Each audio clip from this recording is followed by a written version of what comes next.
we the ones who late. Now family, we the ones who gotta delegate. Get that money in the power, never be fake. Stick to cosign for 3. What did he say? Create jobs, support our own. Educate the same and buy back your home. Got 3 degrees, triple 10. 3 PhDs, now we on the CNN. DBTV, let's talk about negligence. Ignorance is bliss, but we can turn it to intelligence. Believe none of what you hear, half of what you see. Let's break it down here on Dr. Boyce TV. Here we are. I'm going to get us started off, in a nice smooth pace. And first, I ask everybody, how you doing? Say something in the chat to let me know how you're doing today. I'm gonna let you guys kind of pour in. We have thousands and thousands of people that registered.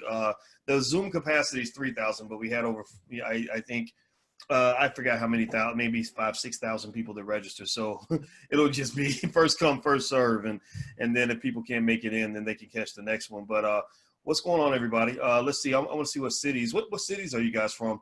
Hey, Elena and Carrie and Sheba and Lee Willingham and Tracy Anderson and LB Robinson and Yvette Rainey. Let me see. I want to see what cities you're coming from here. Let's see. Louisville. Oh man, Louisville, my city. My city is going through it right now.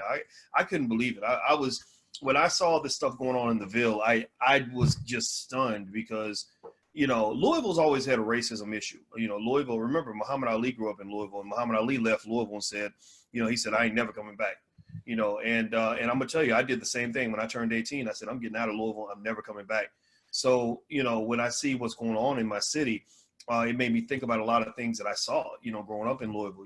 I remember my best friend, Greg Wilkins, got shot and killed when we were both about 25, 26 years old. He got shot in the head in front of his daughter in his house, and by some people he didn't even know. They just broke in because I guess they thought he was a dope dealer or something.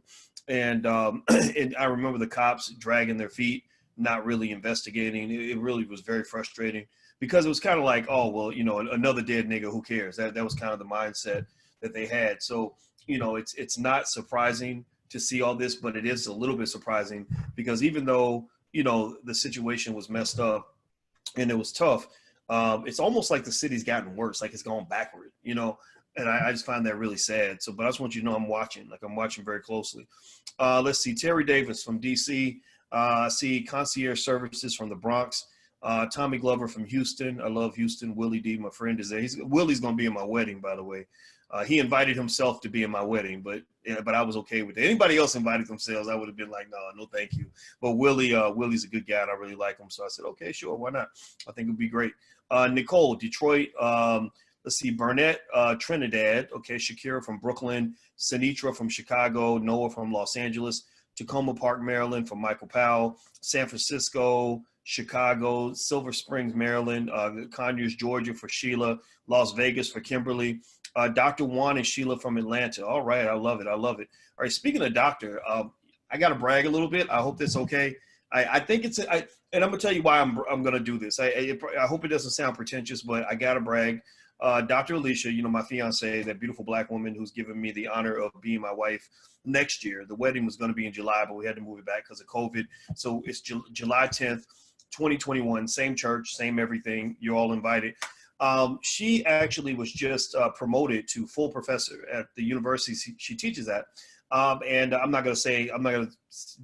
have to be cautious about how much information I give about family members. So I don't want people blowing up her email or nothing, but she's a professor of social work and she's now a full professor. And in case you don't know, if you know anything about academia, I'll just explain it real quick. You have a hierarchy of professors. You got the adjuncts, which, are there for a while, but there's no long-term commitment. Then you have the tenure track, which is almost like dating somebody to decide if you want to marry them, meaning that if you're good enough, if they like you enough, then they'll give you tenure. And then you've got the tenured professors, which making tenure is a really big deal.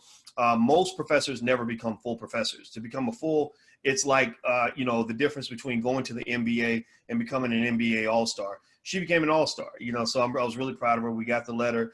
And the reason I'm talking about this is because, not just because I'm proud of her, but because I think that we have to go out of our way, especially as men, because we're kind of raised to be a little bit self-absorbed, where the women celebrate us, but we're not so quick to celebrate them as much as we should.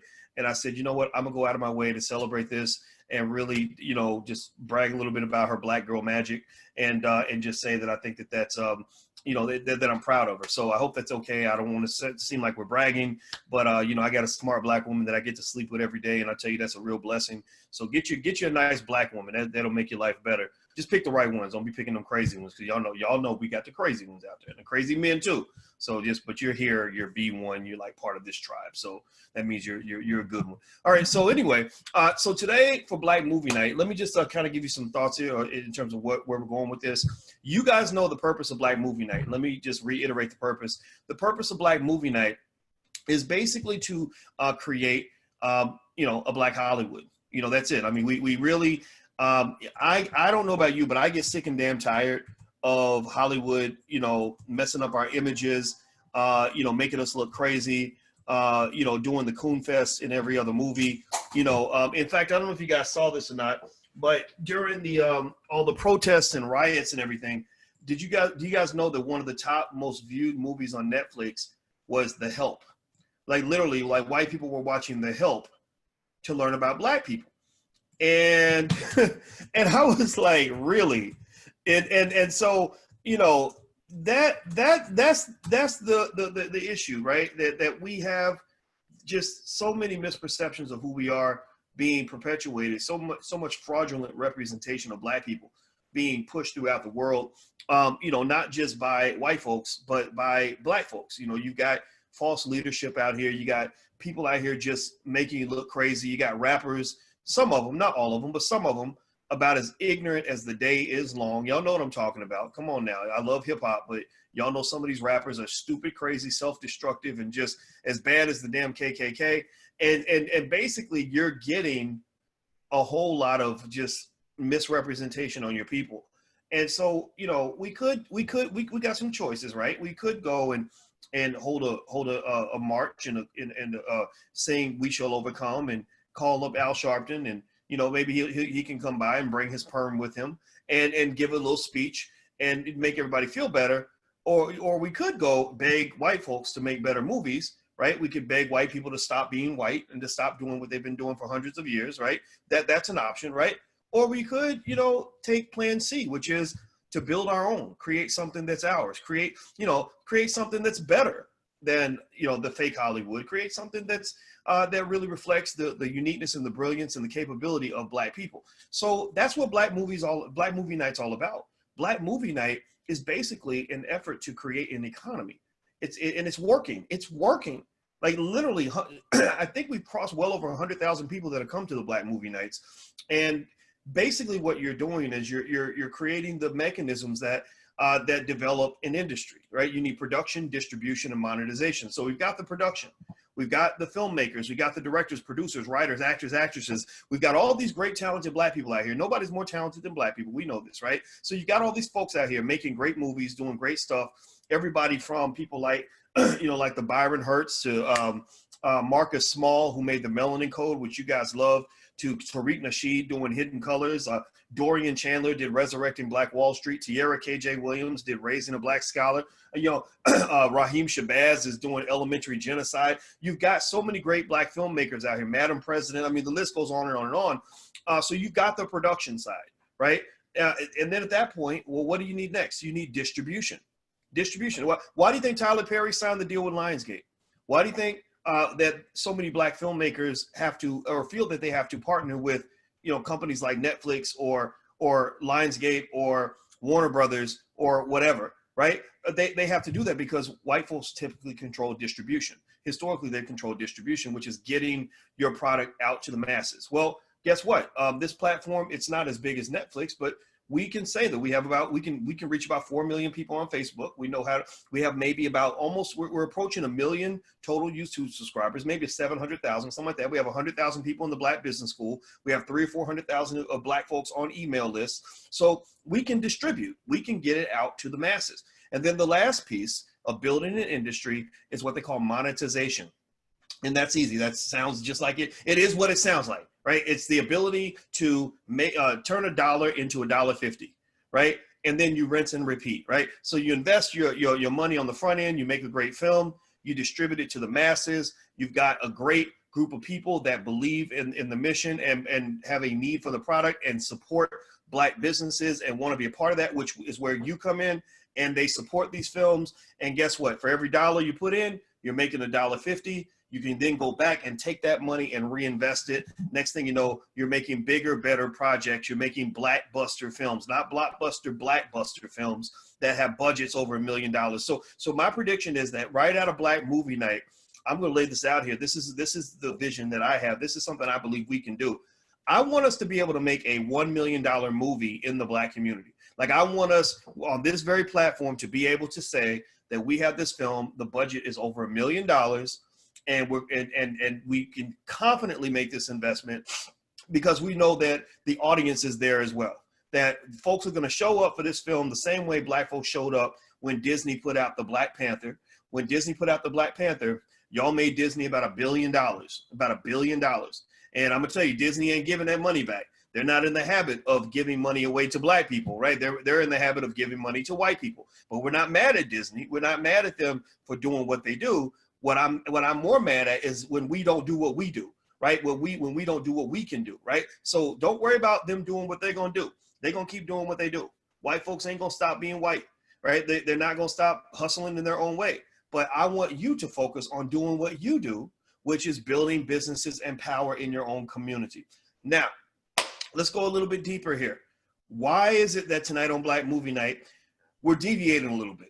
Tonight's movie star, so to speak, typically we show a Black film, we bring in the director. Our goal is to make somebody famous that night. That's the goal, right? So if you have a great Black film and nobody's seeing it, email, let me give you the email address. Somebody type it in so others can see it, because people always ask me to repeat the email address. I'm gonna say it really loud and clear twice. And then if you could, please type it in so that other people can see it, so they can write it down, because we want to help anybody that has something good that they want people to see. The email is producer@flynubianmedia.net. Producer@flynubianmedia. Wait, did I say .net? Wait, crap. I think it's .com. Sorry, I think it's producer. That's so bad. I'm sorry. I said .net. I meant to say .com. See, I messed that up. Producer@flynubianmedia.com. So email producer@flynubianmedia.com and send over your film, send over a link, and we'll review it. We can't promise anything, but we'll take a look and we'll do our best to see what we can do to support you. Anyway, tonight, instead of actually watching a film, I decided that a better film to watch in light of what's going on in this country is a film that stars one of the greatest human beings in the history of this planet by the name of Malcolm X. Malcolm X gave a couple of great speeches, one that I love called the Ballot or the Bullet, and the other one called the House Negro and the Field Negro. And what I thought I could do for you guys is give an interpretation of the speech that will allow us to figure out how from the grave Malcolm can contribute to important conversations that need to be had in the year 2020, in the years 2021 and beyond. You see, right now, you do have a unique opportunity. The world is different, than what it was before. I mean, you really have a scenario that I've never seen. I never thought I'd see this. I remember talking about Black men being killed by the cops in the 1990s and in the 2000s, and nobody listened. Black people didn't listen. Black people told me I was too radical for even talking about this, right? I said, why is it that Black men and women are so invisible? I don't get this. Well, something happens to a white woman, everybody cries, everybody's sad, everybody wants justice. Something happens to 1,000 Black men, 1,000 Black women, nobody cares, right? And I did not understand that. But when you listen to people like Dr. Claude Anderson, who really should be included in these conversations that they're having about, making things right with Black people. You can't talk about making things right with Black people if you're not talking about reparations. Dear white people, all white people who are watching, because there may be some white people in here now, because now they're all interested in Black people stuff. So I'm sure our white subscriber rate has gone up 1,000% in the last 2 weeks, and that's fine. You're welcome. We're not here to hate anybody. We don't hate anybody. We just love ourselves. So our love for ourselves has nothing to do with hating you, even though you're probably thinking that we should hate you or we should be mad at you because of the horrible things you've done, right? But I don't spend time on hate. You're welcome to be here. But seriously, if you want to have a conversation about making things right with Black people, you must discuss reparations. You must discuss access to capital. You must discuss the 40 acres and a mule that was promised to Black people right after slavery that was never delivered. You must discuss ways in which Black people can actually get support if you want to be supportive. I'm not going to say no to the support, but it must be with very few strings attached. It can't come in the form of some sort of program run by a white woman that's going to basically train little black boys into how to grow up and become white women themselves. That's not going to work. It can't come in the form of some overseer package where you're running our schools. No. You don't need to run our schools. You've proven yourselves to be unqualified to run schools that have a majority of black children. We've let you do that and you screwed it up. Those kids are coming out, they can't hardly read. They don't even know how to spell their parents' names. So no, you can't. We don't want you running this. I'm not saying everybody. I'm not going to speak for everybody. I'm not the representative for all black people, but I think it's very dangerous for black people to allow their children to be educated by a bunch of white people. Malcolm X once said, if you recall, that only a fool would let his enemy educate his children, right? So why are you letting those people molest the minds of your kids? That doesn't make any sense. Right. So it might come in the form of supporting independent black schools like Freedom Home Academy International. We've been in long discussions with them. Marcus Klein, who runs that school, one of the best schools in the country. We made a donation. We gave them $5,000 because that's what we can do. We're going to give them some more. We're going to give them a few thousand more. But you know, they don't need $1,000, $5,000, $10,000 donations. They need $100 million. How about that? How about you go in your deep white pockets, and instead of putting $1 billion behind poorly conceived IPOs or startup companies in Silicon Valley, go to a school like a Freedom Home Academy International and give them $100 million with no strings attached, and with the simple request that they go educate as many black children as possible and use black teachers to do that. Those are the kinds of things that I want us to look for. What I want us to really be very cautious of is symbolism. They're going to feed you symbolism all day long. Many folks lean on the fact that black people have very low self-esteem. And when your self-esteem is low, you're just walking around like a little homeless girl looking for somebody to tell you that you're cute because your daddy never did it when you were growing up, right? You're looking for somebody to buy you a bag of Fritos and get you, a pimp to take you to Shake Shack. And then next thing you know, you'll do anything for this man because he's the first man that's ever shown you love. I need y'all to stop acting like political and economic hoes. I'm serious. I need y'all to stop that. I need you to stop whoring yourself out to anybody who pays you a compliment or gives you a fake little award. I encourage you to have enough self-esteem to sit down at the table and demand what you want. Demand what again, I'm not against taking what is owed to us from white folks. If corporations want to step up and write big checks, then I'm happy for all of you that'll take. I'm not going to take those checks. We don't do corporate sponsorships. We don't do government funding with the Black Business School. We like to stay independent. But I want you to get as many of those checks as you can possibly get. And I want you to allocate and deploy those funds in the black community. But you must think about it in the right way. So why are we watching the Ballot of the Bullet? Well, because these white folks, these same folks that were marching with you last week are going to be asking for your vote next week. I'm not here. I reiterate, I am not here to tell you who to vote for. I'm not here to tell you how to vote, if you should vote. I'm here to tell you to do one thing, think it through and make the best decision that works for you. I'm here to ask you to do one thing, pursue the thing that we have been fighting for since slavery, which is freedom. That's it. The best thing I can offer you and to support you in is your quest for freedom. So freedom to me means doing what you want to do. That's all freedom. Freedom just means doing what you want to do and not doing what somebody else is telling you to do. If you're doing what somebody else is telling you to do, or you let somebody harass you into doing something, right? Or somebody voter shaming you into voting for a politician that you don't want to support, or letting somebody guilt trip you into doing something, that's not freedom. That's not. Give me a yes or no if you follow what I'm saying. Give me a yes or no. I don't see that as freedom.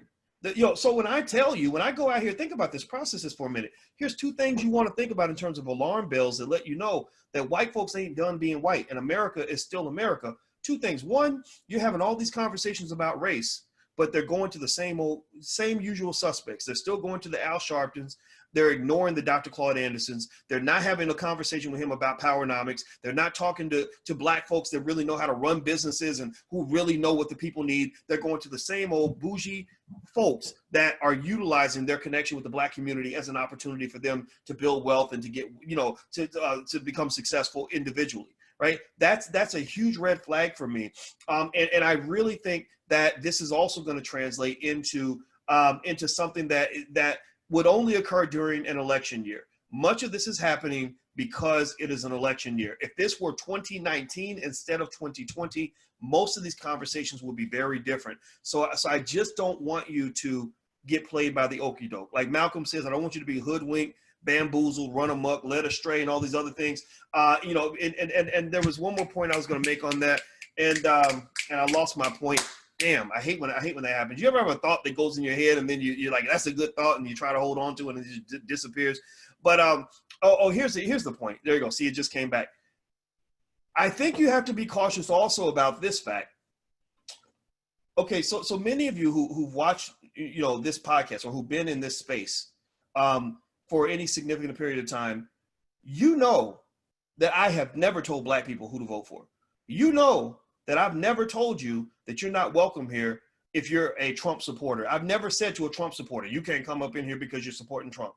I've never said you can't come here because you support Biden. I never said you can't come in here because you didn't vote. I've never said you can't come in here because you're Green Party. I've never said that. All I've said is do what's best for you. All I've said is think it through and make the decision that works best for you and your family. Am I right? Give me a confirmation if you've seen this, if you know this.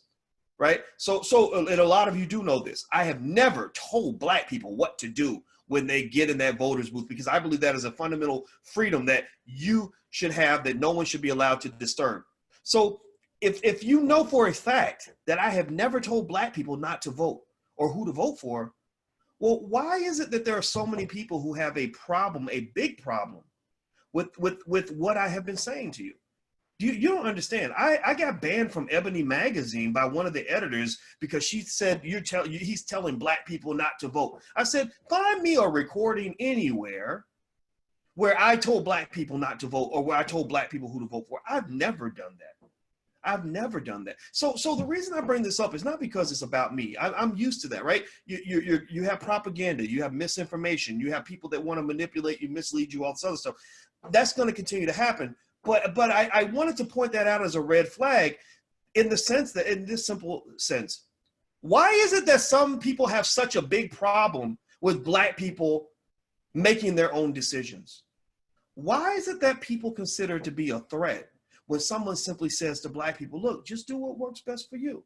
White folks are going to do what's best for them. Politicians are sure as hell going to do what's best for them. You do what's best for you. They're going to be selfish. You be selfish. It doesn't mean you should vote for a certain politician and not vote. It means you should decide what to do based on what's going to work for you and your family. So I want to lay that out there. And that to me is a signal. When somebody doesn't really want you to do what's best for you, you have to ask yourself, do you really have my best interest at heart? Or do you have your best interest at heart? Are you thinking about me or are you thinking about you? Because you say you're thinking about me, but every time I tell you what I want to do, you tell me that I shouldn't do that and that I should do what you want me to do. So it sounds like you're thinking about you and you're not thinking about me. So what I'm here to just say to you guys is, and this is why I wanted Malcolm. Malcolm, I love the fact that we can access Malcolm because, there's something about being deceased that makes people immortal and almost untouchable.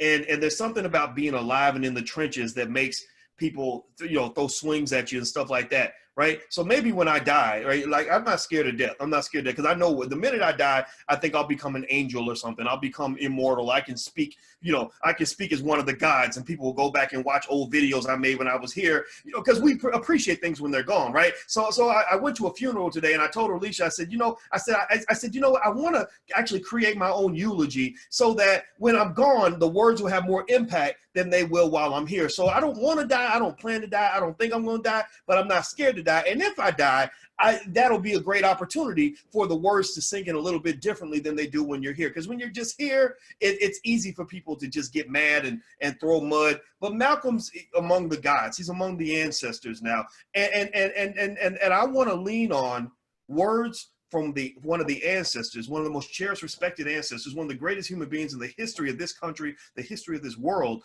one of the first people that your child should learn about when they go to school. And I want him to speak on what we're dealing with right now. Because as I said before, white folks ain't gonna stop being white. They haven't stopped being white. And I'm utterly fascinated by how much that Malcolm said in 1964 how much it resonates in the year 2020. That is another sign that America isn't moving forward as much as it claims to be. Okay, so those of you who are watching online, I want you guys to know that the live stream, I'm going to shut that off in a minute, and we're going to watch the ballot or the bullet. After we're done, I'll give you some key points. We'll break down some key points, and we'll do some Q&A and bounce back. If you want to register, if you want to come on in, you still can. There's still a little bit of space. You can go to blackmovienight.net. That's blackmovienight.net. All right, guys. So let me go ahead without further ado. Let's go ahead and get to the real deal here. Let's get Brother Malcolm on screen. Thank you for indulging me with by letting me express that point of view, and I hope that benefited you. So give me a second here. Let me play this. And by the way, if you get the urge to chat, please don't do that. We did a vote last time, and the majority of you voted, 2/3 of you voted that you would rather not have people chatting during the screening. Now, I didn't turn the chat off because I want you to be able to chat before the film, and I'd have to go turn it off before, like all together, and I want you to be able to have some conversation. But if you could, we can do it kind of like voluntary social distancing. If you could, just out of respect for the other members, don't do any chatting or anything. Or if you want to chat to a particular person, I think it'll let you send a message to a particular person, but don't send it to the whole group. That way people won't get upset. But actually the image on the screen is actually the text from the speech. The actual video from the speech, I don't think there's video of the actual speech. So anyway, let's go ahead and get this started. Let me hit the play button here. All right. Okay, here we go. We did a vote last time. Hold on, let me turn some stuff off here. All right. Reverend Cleage, brothers and sisters, and friends, and I see some enemies.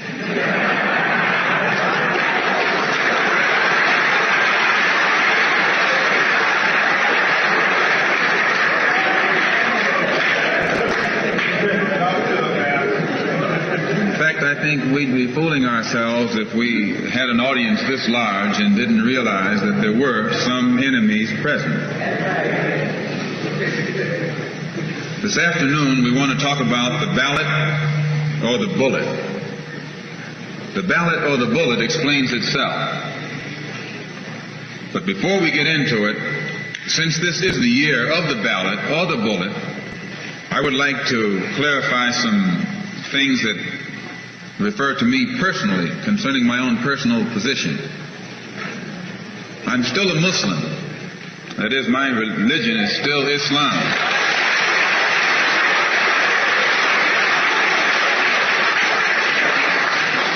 My religion is still Islam. I still credit Mr. Muhammad for what I know and what I am. He's the one who opened my eyes.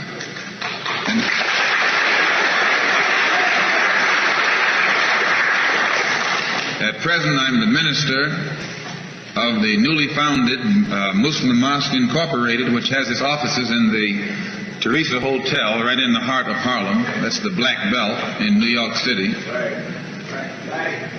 And when we realize that Adam Clayton Powell is a Christian minister, he has the Abyssinia Baptist Church, but at the same time he's more famous for his political struggling.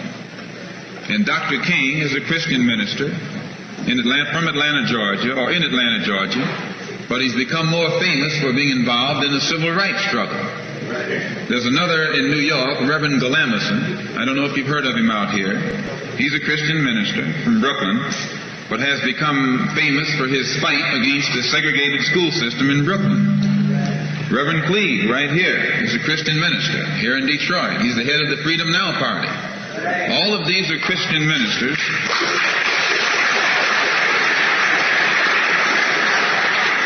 All of these are Christian ministers, but they don't come to us as Christian ministers. They come to us as fighters in some other category.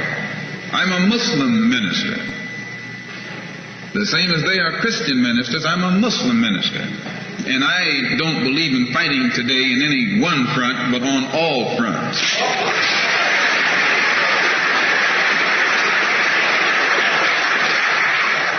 In fact, I'm a black nationalist freedom fighter.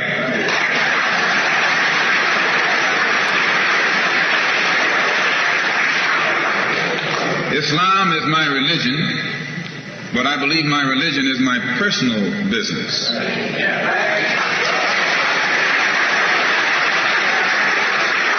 It governs my personal life, my personal morals, and my religious philosophy is personal between me and the God in whom I believe, just as the religious philosophy of these others is between them and the God in whom they believe.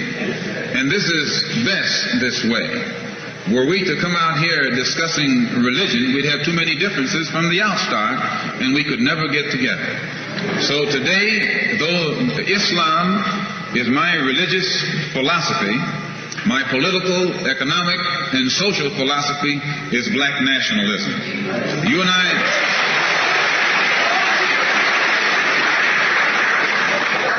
as I say, if we bring up religion, we'll have differences, we'll have arguments, we'll never be able to get together.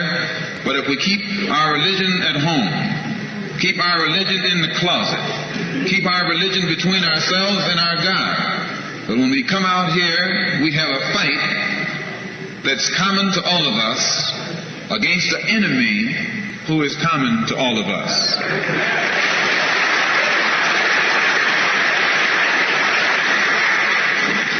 The political philosophy of black nationalism only means that the black man should control the politics and the politicians in his own community.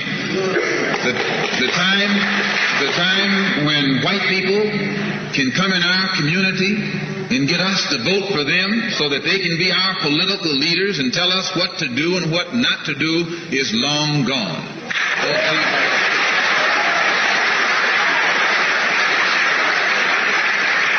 By the same token, the time when that same white man, knowing that your eyes are too far open, can send another Negro into the community, get you and me to support him so he can use him to lead us astray, those days are long gone.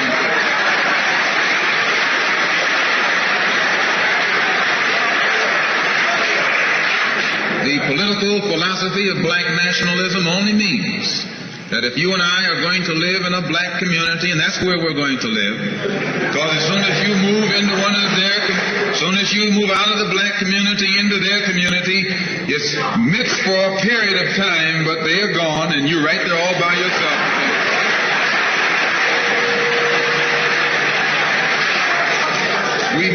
We must understand the politics of our community, and we must know what politics is supposed to produce. We must know what part politics play in our lives.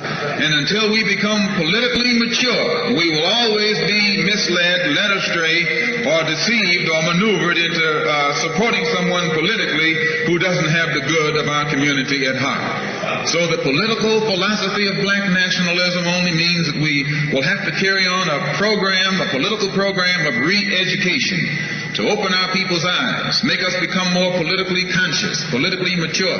And then we will, whenever we get ready to cast our ballot, that ballot will be cast for a man of the community who has the good of the community at heart.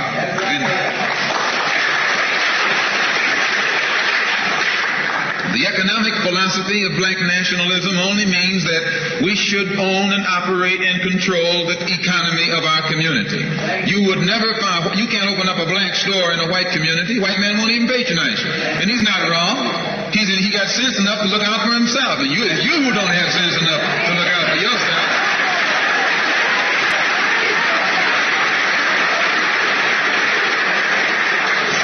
The white man is too intelligent to let someone else come and gain control of the economy of his community. But you will let anybody come in and control the economy of your community. Control the housing, control the education, control the jobs, control the businesses under the pretext that you want to integrate. No, you're out of your mind.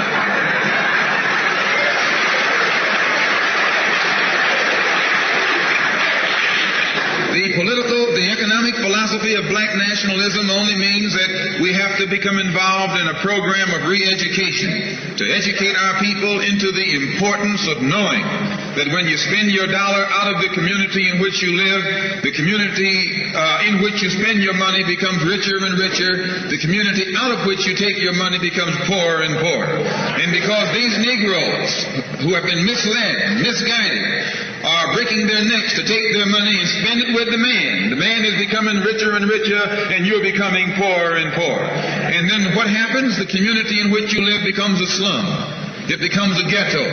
The conditions become run down. And then you have the audacity to complain about poor housing in a rundown community. Why, you run it down yourself when you take your dollar.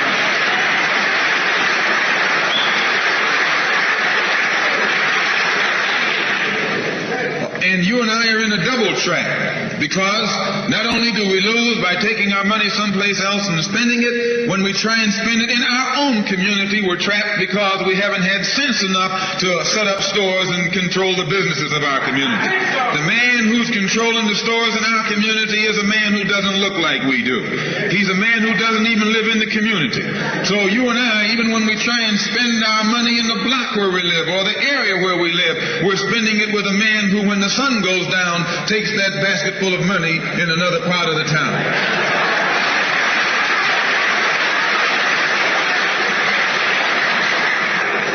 So we're trapped, double trapped, triple trapped. Anywhere we go, we find that we're trapped. And every kind of solution that someone comes up with is just another trap. But the political and economic philosophy of black nationalism, the economic philosophy of black nationalism shows our people the importance of setting up these little stores and developing them and expanding them into larger operations. Woolworth didn't start out big like they are today. They started out with a dime store and expanded and expanded and expanded until today they're all over the country and all over the world, and they're getting some of everybody's money. Now this, what you and I in General Motors, the same way, didn't start out like it is. It started out just a little rat race type operation, and it expanded and expanded until today is where it is right now. And you and I have to make a start. And the best place to start is right in the community where we live.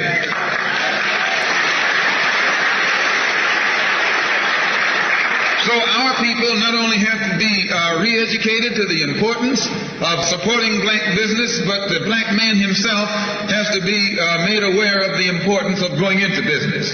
And once you and I go into business, we own and operate at least the businesses in our community. What we will be doing is developing a situation wherein we will actually be able to create employment for the people in the community. And once you can create some employment in the community where you live, it will eliminate the necessity of you and me having to act ignorantly and disgracefully, boycotting and picketing some cracker someplace else, trying to beg him for a job.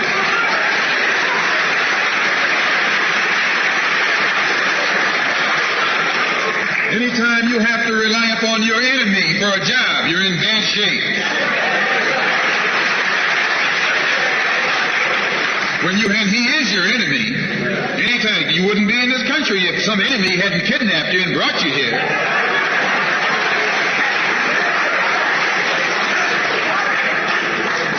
On the other hand, some of you think you came here on the Mayflower.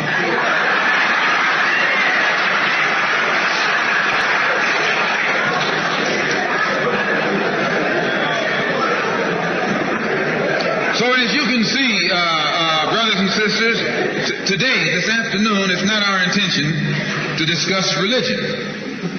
We're going to forget religion. If we bring up religion, we'll be in an argument. And the best way to keep away from arguments and differences, as I said earlier, put your religion at home, in the closet. Keep it between you and your God. Because if it hasn't done anything more for you than it has, you need to forget it anyway.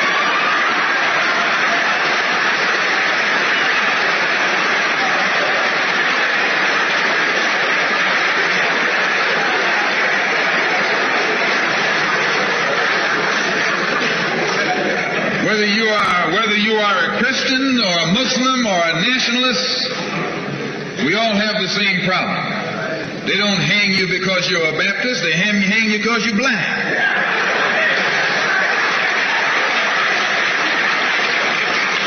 They don't attack me because I'm a Muslim, they attack me because I'm black. They attack all of us for the same reason. All of us catch hell from the same enemy. We're all in the same bag, in the same boat. We suffer political oppression, economic exploitation, and social degradation. All of them from the same enemy. The government has failed us. You can't deny that. Anytime you live in the 20th century, 1964, and you walking around here singing, "We shall overcome," the government has failed.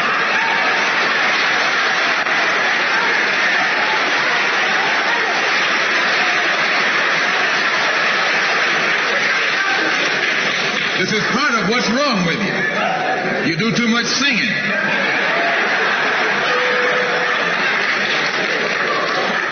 Today it's time to stop singing and start swinging.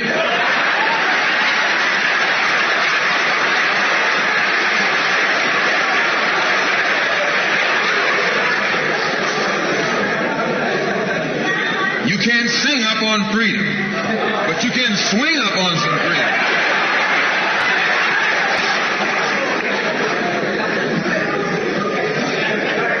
Cassius Clay can sing, but singing didn't help him to become the heavyweight champion of the world. Swinging helped him become.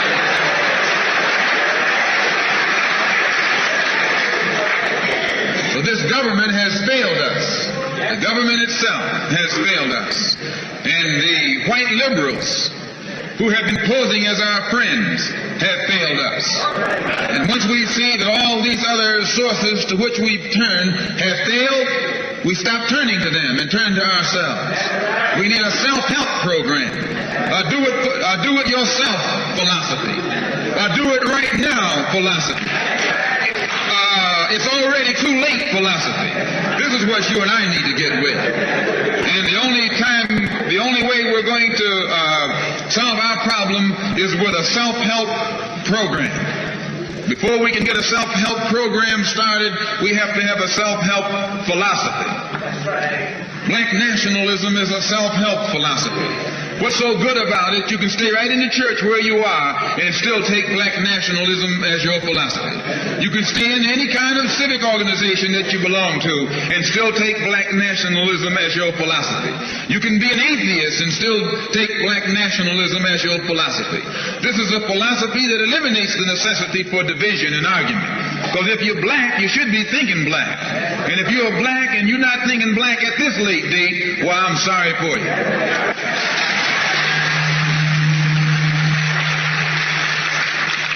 Once you change your philosophy, you change your thought pattern. Once you change your thought pattern, you change your attitude. Once you change your attitude, it changes your behavior pattern. And then you go on into some action. As long as you got a sit-down philosophy, you'll have a sit-down thought pattern. And as long as you think that old sit-down thought, you'll be in some kind of sit-down action. They'll have you sitting in everywhere. It's not so good to refer to what you're going to do as a sit-in. That right there castrates you. Right there it brings you down. What goes with it? Think of the image of someone sitting. An old woman can sit. An old man can sit. A chump can sit. A coward can sit. Anything can sit. Well, you and I have been sitting long enough, and it's time today for us to start doing some standing and some fighting to back that up.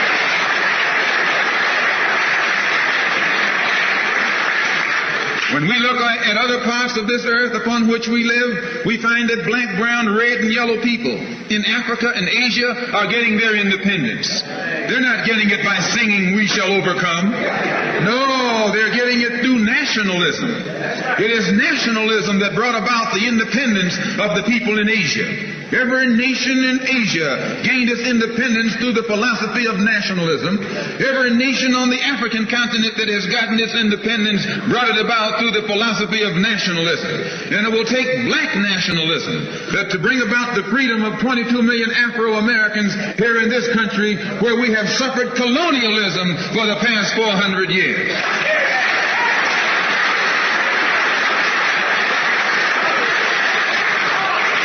America is just just as much a colonial power as England ever was. America is just as much a colonial power as France ever was. In fact, America is more so a colonial power than they, because she's a hypocritical colonial power behind it.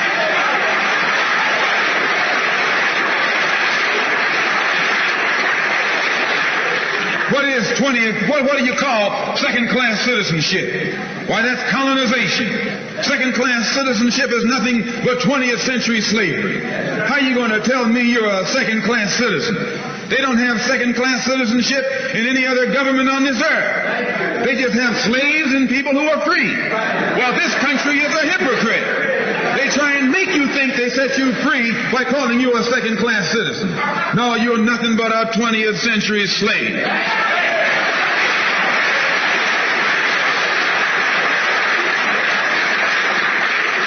Just as it took nationalism to remove colonialism from Asia and Africa, it'll take black nationalism today to remove colonialism from the backs and the minds of 22 million Afro-Americans here in this country.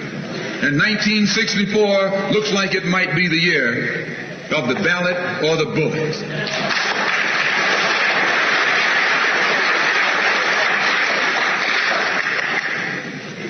Why does it look like it might be the year of the ballot or the bullet? Because Negroes have listened to the trickery and the lies and the false promises of the white man now for too long. They've become disenchanted. They've become disillusioned.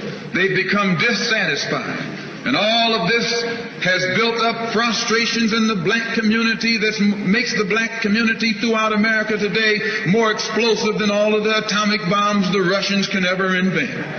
Whenever you got a racial powder keg sitting in your lap, you're in more trouble than if you had an atomic powder keg sitting in your lap.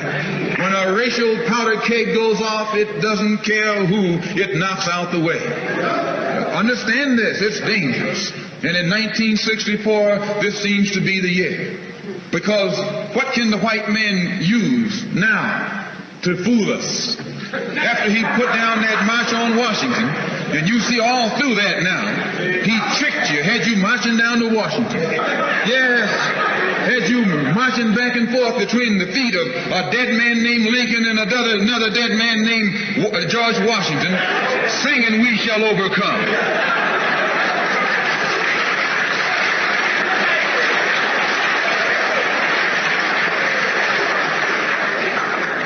He made a chump out of you. He made a fool out of you. He made you think you were going somewhere, and you end up going nowhere but between Lincoln and Washington. So today our people are disillusioned. They've become disenchanted. They've become dissatisfied. And in their frustrations, they want action. You'll see this young black man, this new generation, asking for the ballot or the book. That old Uncle Tom action is outdated. The young generation don't want to hear anything about the odds are against us. What do we care about odds?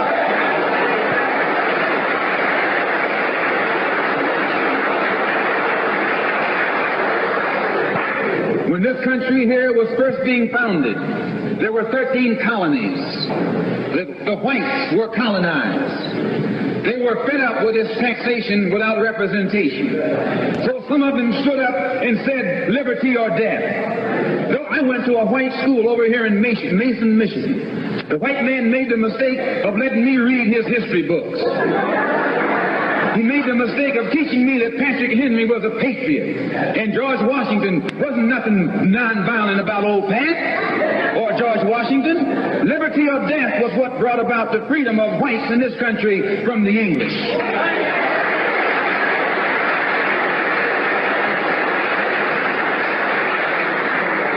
They didn't care about the arts. Why, they faced the wrath of the entire British Empire.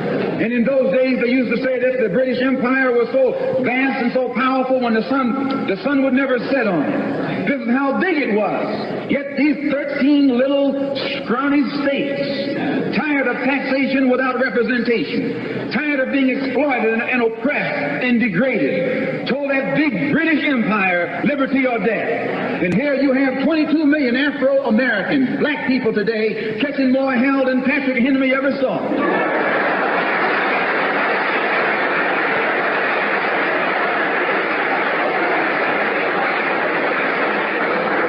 And I'm here to tell you, in case you don't know it, that you got a new generation of black people in this country who don't care anything whatsoever about ours. They don't want to hear you old Uncle Tom handkerchief heads talking about the honor. No.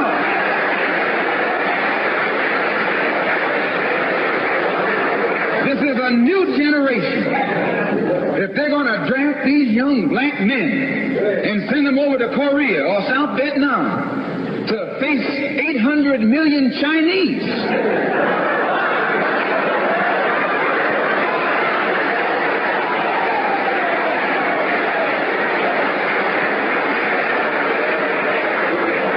if you're not afraid of those odds, you shouldn't be afraid of these odds.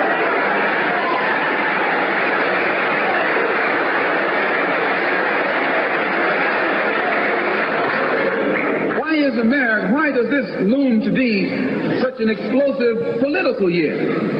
Because this is the year of politics. This is the year when all of the white politicians are going to come into the Negro community. You never see them until election time. You can't blame them until election time. They're going to come in with false promises. And as they make these false promises, they're going to feed our frustrations. And this will only serve to make matters worse. I'm no politician. I'm not even a student of politics. I'm not a Republican, nor a Democrat, nor an American, and got sense enough to know it.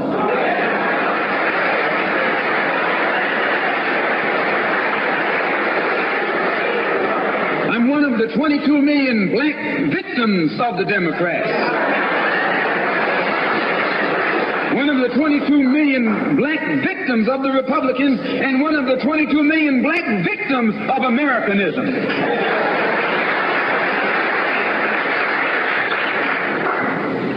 And when I speak, I don't speak as a Democrat or a Republican.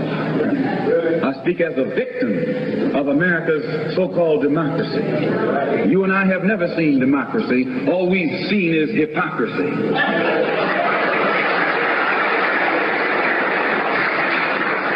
When we open our eyes today and look around America, we see America not through the eyes of someone who has enjoyed the fruits of Americanism. We see America through the eyes of someone who has been the victim of Americanism. We don't see any American dream. We've experienced only the American nightmare.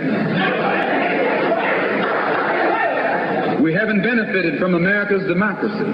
We've only suffered from America's hypocrisy. And the generation that's coming up now can see it and are not afraid to say it. If you go to jail, so what? If you're black, you were born in jail.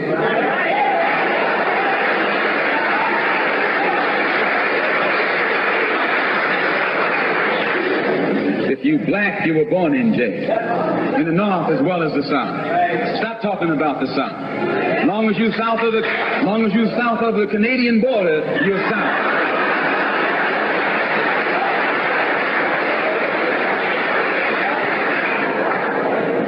Don't call Governor Wallace a Dixie governor. Romney is a Dixie governor.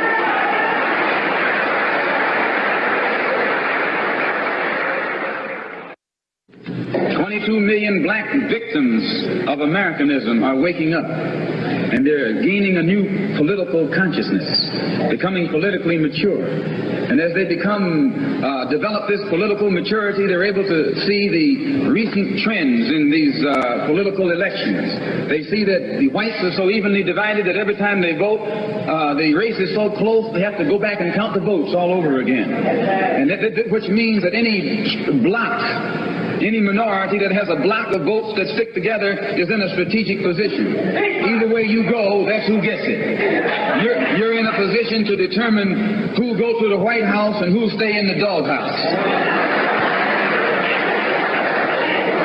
You're the one who has that power. You can keep Johnson in Washington, D.C., or you can send him back to his Texas cotton patch.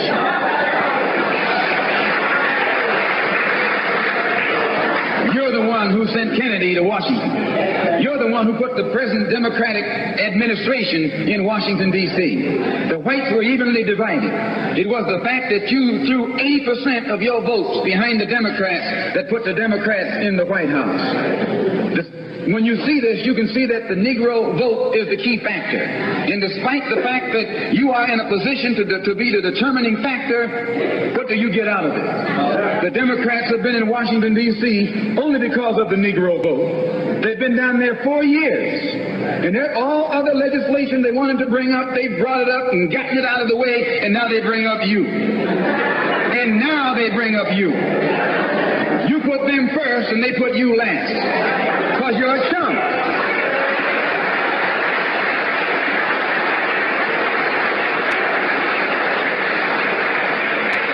A political chump. In Washington, D.C., in the House of Representatives, there are 257 who are Democrats. Only 177 are Republican. In the Senate, there are 67 Democrats. Only 33 are Republicans. The party that you back controls 2/3 of the House of Representatives and the Senate, and still they can't keep their promise to you because you're a chump.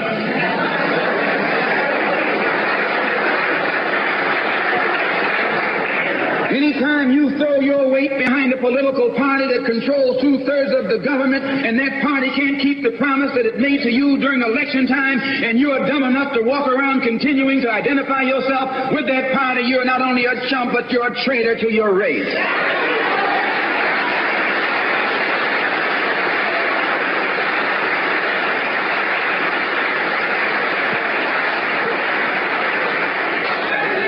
And what kind of alibi do they come up with? They try and pass the buck to the Dixiecrats. Now, back during the days when you were blind, deaf, and dumb, ignorant, politically immature, naturally you went along with that. But today, as your eyes come open and you develop political maturity, you're able to see and think for yourself. And you can see that a Dixiecrat is nothing but a Democrat in disguise. You look at the structure of the government that controls this country. It's controlled by 16 senatorial committees and 20 congressional committees. Of the 16 senatorial committees that run the government, 10 of them are in the hands of Southern segregationists. Of the 20 congressional committees that run the government, 12 of them are in the hands of Southern segregationists. And they're going to tell you and me that the South lost the war.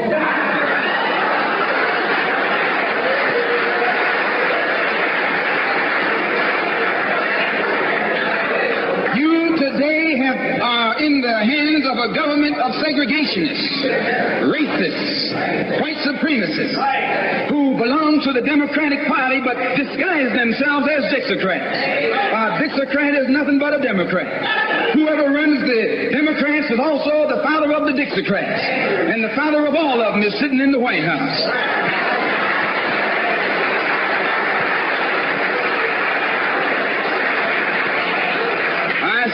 I say it again.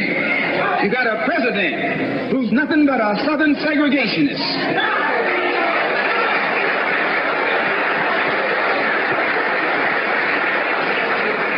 From the state of Texas. They'll lynch you in Texas as quick as they'll lynch you in Mississippi. Only in Texas, they lynch you with a Texas accent. In Mississippi, they lynch you with a Mississippi accent. And the first thing the cracker does when he comes in power, he takes all the Negro leaders and invites them for a coffee to show that he's all right. And those Uncle Toms can't pass up the coffee.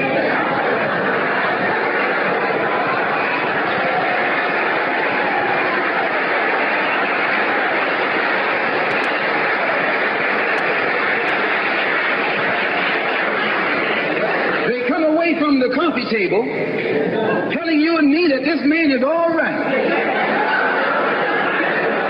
because he's from the South, and since he's from the South, he can deal with the South. And look at the logic that they're using. What about Eastland? He's from the South. Make him the president. If Johnson is a good man because he's from Texas, and being from Texas, well, if Johnson is a good man because he's from Texas, and and being from Texas will enable him to deal with the South. Eastland can deal with the South better than Johnson. Oh, I say, you've been misled. You've been had. You've been took.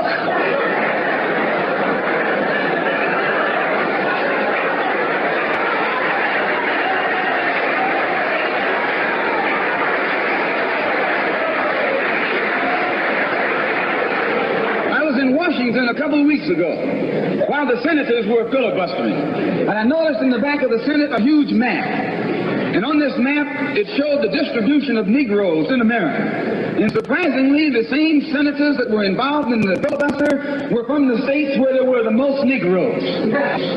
Why were they filibustering the civil rights legislation? Because the civil rights legislation is supposed to guarantee voting rights to Negroes in those states. And those senators from those states know that if the Negroes in those states can vote, those senators are down the drain.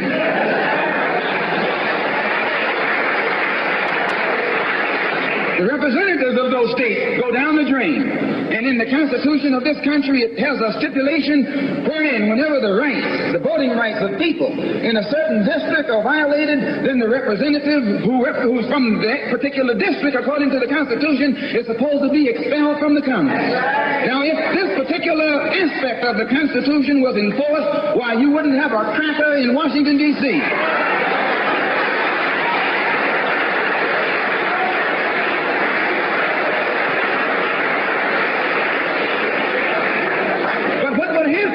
When you expel the Dixiecrat, you're expelling the Democrat. When you destroy the power of the Dixiecrat, you're destroying the power of the Democratic Party. So how in the world can the Democratic Party in the South actually side with you in sincerity when all of its power is based in the South? These Northern Democrats are in cahoots with the Southern Democrats.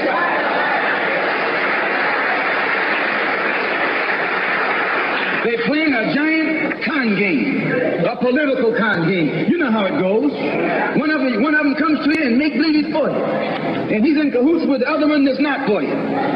Why? Because neither one of them is for you. But they got to make you go with one of them or the other. So this is a con game, and this is what they've been doing with you and me all these years. First thing Johnson got off the plane when he became president, he asked, "Where's Dickie?" You know who Dickie is? Dickie is old Southern cracker Richard Russell. Yeah, yes. Lyndon B. Johnson's best friend is the one who is ahead, who's heading the forces that are filibustering civil rights legislation. You tell me, how in the hell is he going to be Johnson's best friend?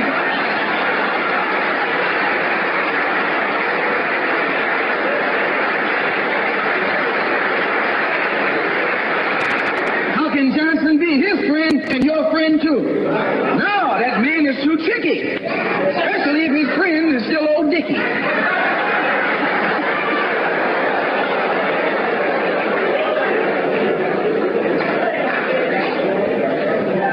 Whenever the Negroes keep the Democrats in power, they're keeping the Dixiecrats in power. This is true. A vote for a Democrat is nothing but a vote for a Dixiecrat. I know you don't like me saying that, but I'm not the kind of person who come here to say what you like. I'm going to tell you the truth whether you like it or not.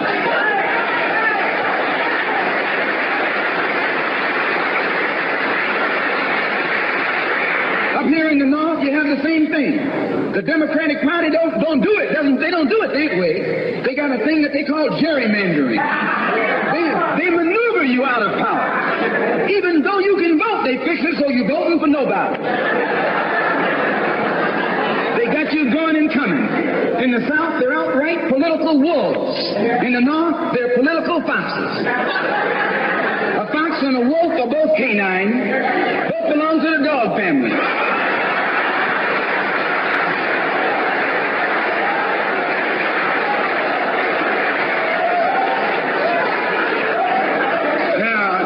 Your choice. You're going to choose a northern dog or a southern dog. Because either dog you choose, I guarantee you, you'll still be in the doghouse. This is why I say it's the ballot or the bullet. It's liberty or it's death. It's freedom for everybody or freedom for nobody.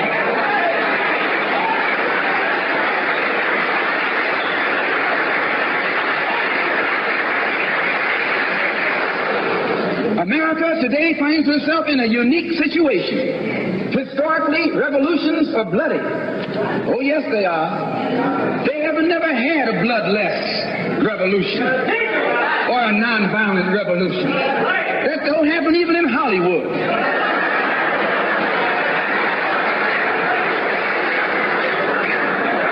You don't have a revolution in which you love your enemy. And you don't have a revolution in which you are begging the system of exploitation to integrate you into it. Revolutions overturn systems. Revolutions destroy systems. A revolution is bloody.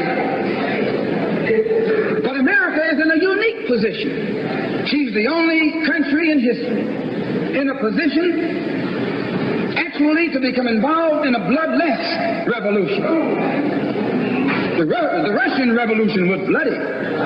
Chinese Revolution was bloody. French Revolution was bloody.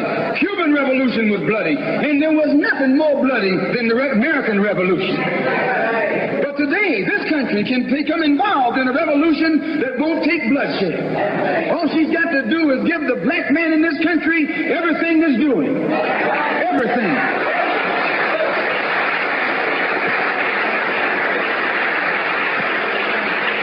I hope that the white man can see this, because if you don't see it, you're finished.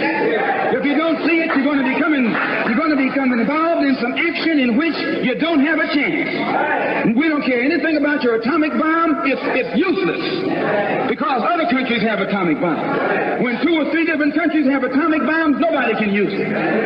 So it means that the white man today is without a weapon. If you want some action, you got to come on down to earth. And there's more black people on earth than there are white people on earth.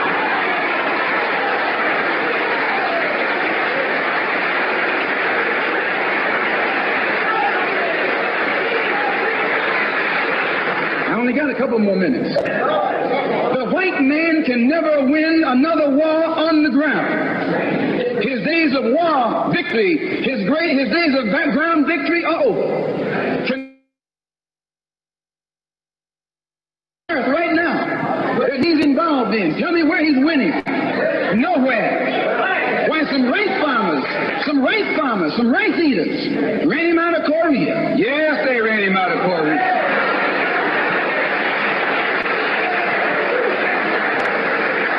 Rice eaters with nothing but gym shoes and a rifle and a bowl of rice.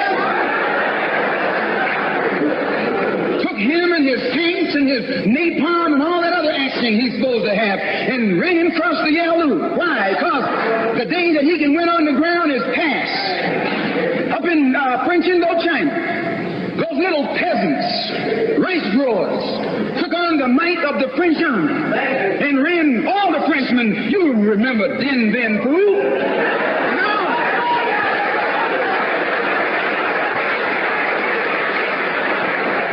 The same thing happened in Algeria, in Africa. They didn't have anything but a rifle. The French had all these highly mechanized instruments of warfare, but they put some guerrilla action on. And a white man can't fight a guerrilla warfare. Guerrilla action takes heart, takes nerve, and he doesn't have that.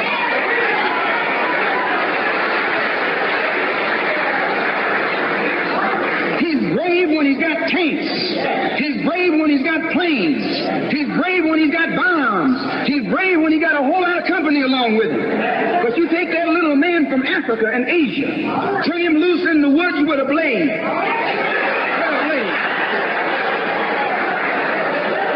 That's all he needs. All he needs is a blade. And when the sun comes down, goes down, and it's dark, it's even Steven.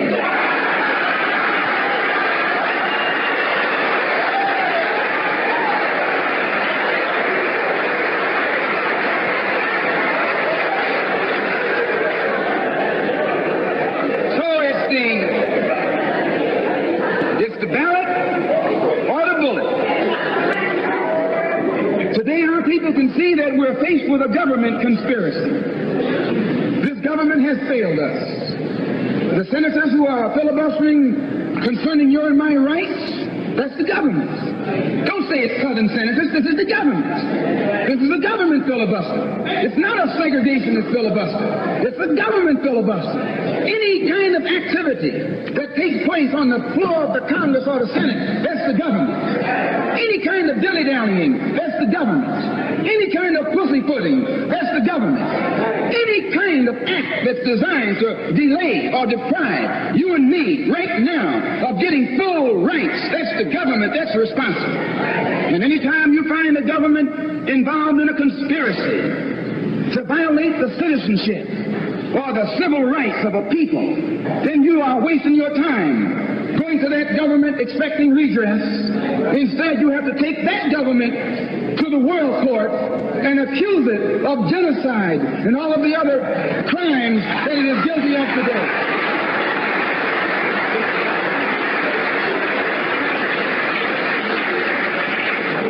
So those of us whose political and economic and social philosophy is black nationalism have become involved in the civil rights struggle. We have injected ourselves into the civil rights struggle, and we intend to expand it from the level of civil rights to the level of human rights. As long as you fight it on the level of civil rights, you're under Uncle Sam's jurisdiction. You're going to his court expecting him to correct the problem. He created the problem. He's the criminal. You don't take your case to the criminal, you take your criminal to court.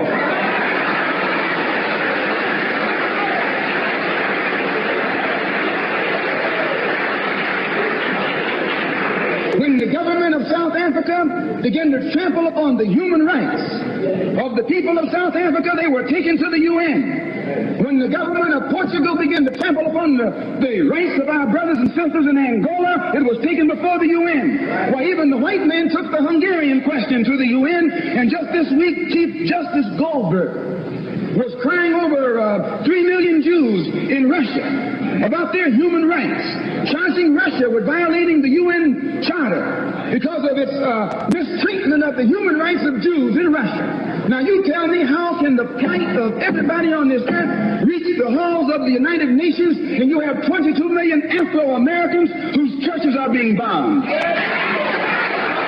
whose little girls are being murdered, whose leaders are being shot down in broad daylight? Now you tell me why the leaders of this struggle have never taken it before the United Nations.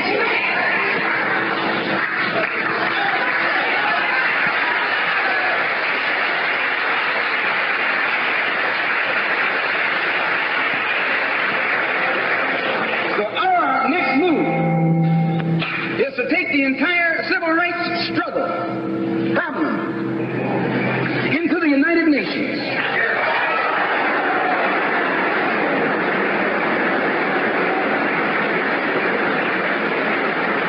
And let the world see that Uncle Sam is guilty of violating the human rights of 22 million Afro, and still has the audacity or the nerve to stand up and represent himself as the leader of the free world.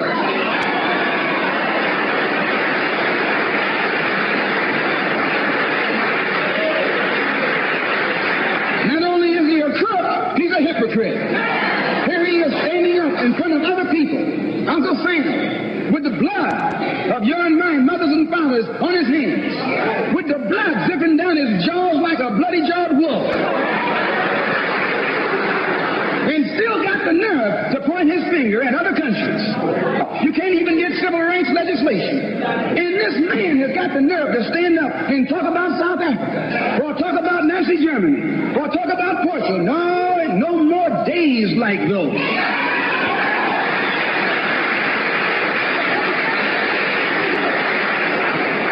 So I say in my conclusion, the only way we're going to solve it, we got to unite in unity and harmony. And black nationalism is the key. How are we going to overcome the tendency to be at each other's throats that always exists in our neighborhood? And the reason this tendency exists, the strategy of the white man has always been divide and conquer. He keeps us divided in order to conquer us. He tells you, I'm for separation and you for integration, and keep us fighting with each other. No, I'm not for separation and you're not for integration. What you and I are for is freedom.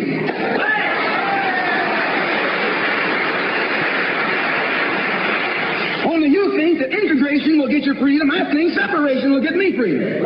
We both got the same objective. We just got different ways of getting at it.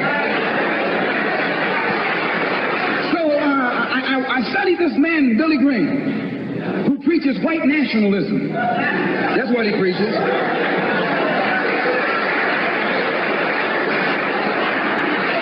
I say that's what he preaches. The whole church structure in this country is white nationalism. You go inside a white church, that's what they're preaching, white nationalism. They got Jesus white, Mary white, God white, everybody white. That's white nationalism.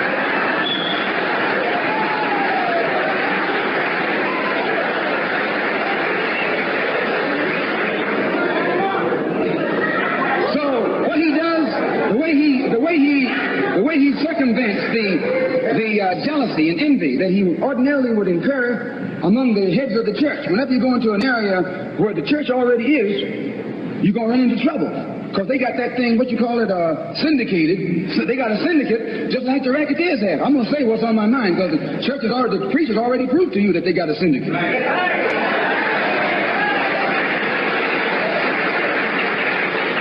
And when you're out in the rackets, whenever you're getting in another man's territory, you know, they gang up on you. And that's the same way with you. You run into the same thing. So how Billy Graham gets around that, instead of going into somebody else's territory like he's going to start a new church, he doesn't try and start a church. He just goes in preaching Christ. And he says, everybody who believes in him, you go wherever you find him. So this helps all the churches, and so since it helps all the churches, they don't fight him. Well, we're going to do the same thing, only our gospel is black nationalism. His gospel is white nationalism, our gospel is black nationalism. And the gospel of black nationalism, as I told you, means you should control the politics of your community, the economy of your community, and all of the society in which you live should be under your control. And once you feel that this philosophy will solve your problem, go join any church where that's preached.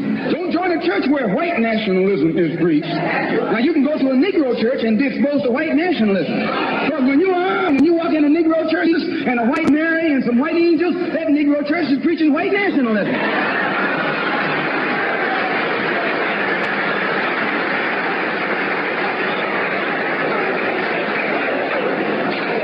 When you go to a church and you see the pastor of that church with a philosophy and a program that's designed to bring black people together and elevate black people, join that church. Join that church. If you see where the NAACP is preaching and practicing that which is designed to make black nationalism materialize, join NAACP. Join any kind of organization, civic, religious, fraternal, political, or otherwise, that's based on lifting the black man up and making him master of his own community.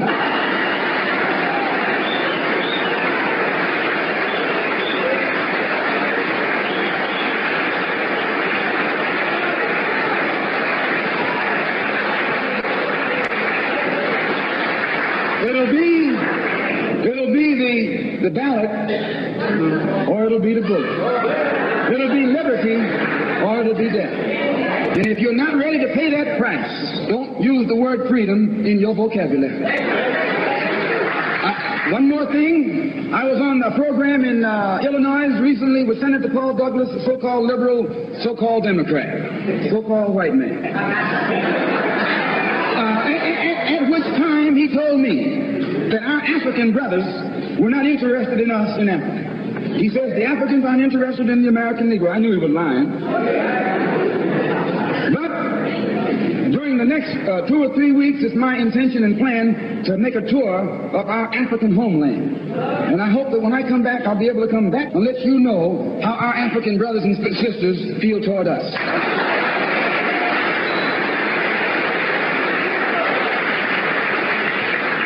And I know before I go there that they love us. We're one. We're the same. The same man who has colonized them all these years colonized you and me too. All these years. And all we have to do now is wake up and work in unity and harmony, and the battle will be over. I want to thank the Freedom Now Party and the Goal. I want to thank Milton and Richard Henry for inviting me here this afternoon, and also Reverend Clegg. And I want them to know that anything that I can ever do at any time to work with anybody in any kind of program that is sincerely designed to eliminate the political, the economic, and the social evils that confront all of our people in Detroit and elsewhere, all they got to do is give me a telephone call and I'll be on the next jet right on into the city.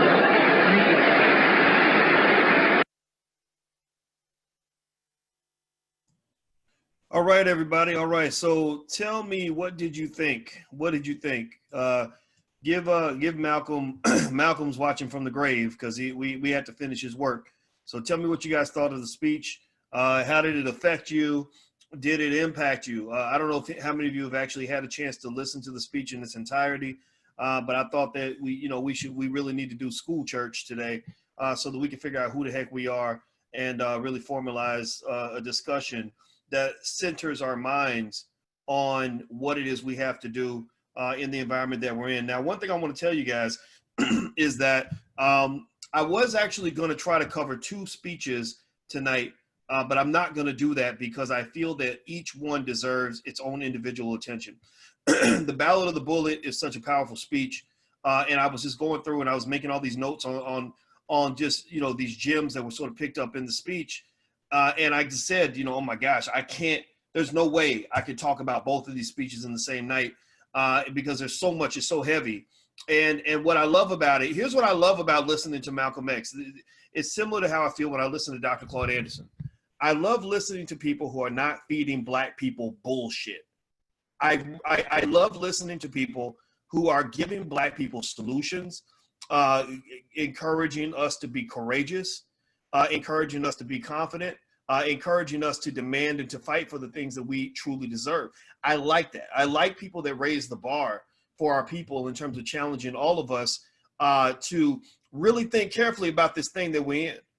Really think carefully about it, because if you don't, what's going to happen is you're going to end up super frustrated. I remember when I was in graduate school, and I remember feeling, angry as a Black man. Like James Baldwin used to say that, to be Black and conscious is to be just in a perpetual state of rage. He said it more eloquently than me. He's an eloquent man, but you know what I'm talking about. Just pissed off all the time. And I remember I talked to, I told you I'm lucky I'm marrying a therapist, because I had to talk about that. I said, I think I needed a lot of therapy just from being a Black man, because I was so mad all the time. And I felt like I had to use, Scotch tape and Elmer's glue to put together and build a life and build a career and build a pathway to success that went outside of the racism that I was dealing with. And I said, my God, here I am. I have a PhD in finance. I was the only Black man on the planet to get a PhD in finance when I got my PhD. That year that I got it, that particular year, there was no other Black person on the planet that got a PhD in finance. So, all these universities had these diversity statements, and we want to have minority Black professors or whatever. And it was bullshit. It was all bullshit. And I remember getting hired at Syracuse University and being so mad. I said, how am I supposed to succeed in this environment? You don't value me. You don't value the things I care about. When I tell you that I want to do research on Black people, you tell me that that's not important enough, right? You brought me in before the year before I got there. I remember there were 90 professors in the entire business school and no Black people at all. So I had no mentors. So they're like, oh, we want you to go publish in these white journals that white guys run. And it was an old boys club. You had to have friends. You had to have somebody that got you in. I was like, I don't know these people. I don't understand them. They don't understand me. I didn't know what to do. I remember just being like angry and thinking, what am I supposed to do with this? So the reason I bring that up is because, it's easy to be confused when you're Black. It's real easy to be confused. I remember being in my 20s and hearing even successful Black people tell me the pathway to success. And a lot of the pathway to so-called success came off to me like a whole bunch of step and fetch it Uncle Tommen that I was like, this is stupid. I don't want to do this. You mean I have to go around and pretend to be ignorant and kiss up to these terrible people in order for me to even have a job?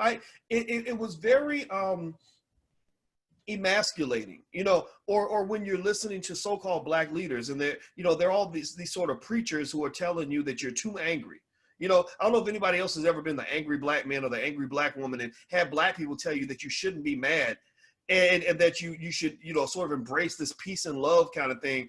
and that's how we got to where we are, right? When they're teaching you that false history, where they're teaching you that the way we got to where we are as Black people is that everybody in the 1960s was going to church and locking arms and singing "We Shall Overcome" and letting white people beat the shit out of them so you could get a chance to go sit in a Woolworths. You know what I'm talking about? You know those stories, and they would tell you that, like some white teachers tell, well, this is our Dr. King was a man of peace, a man of love.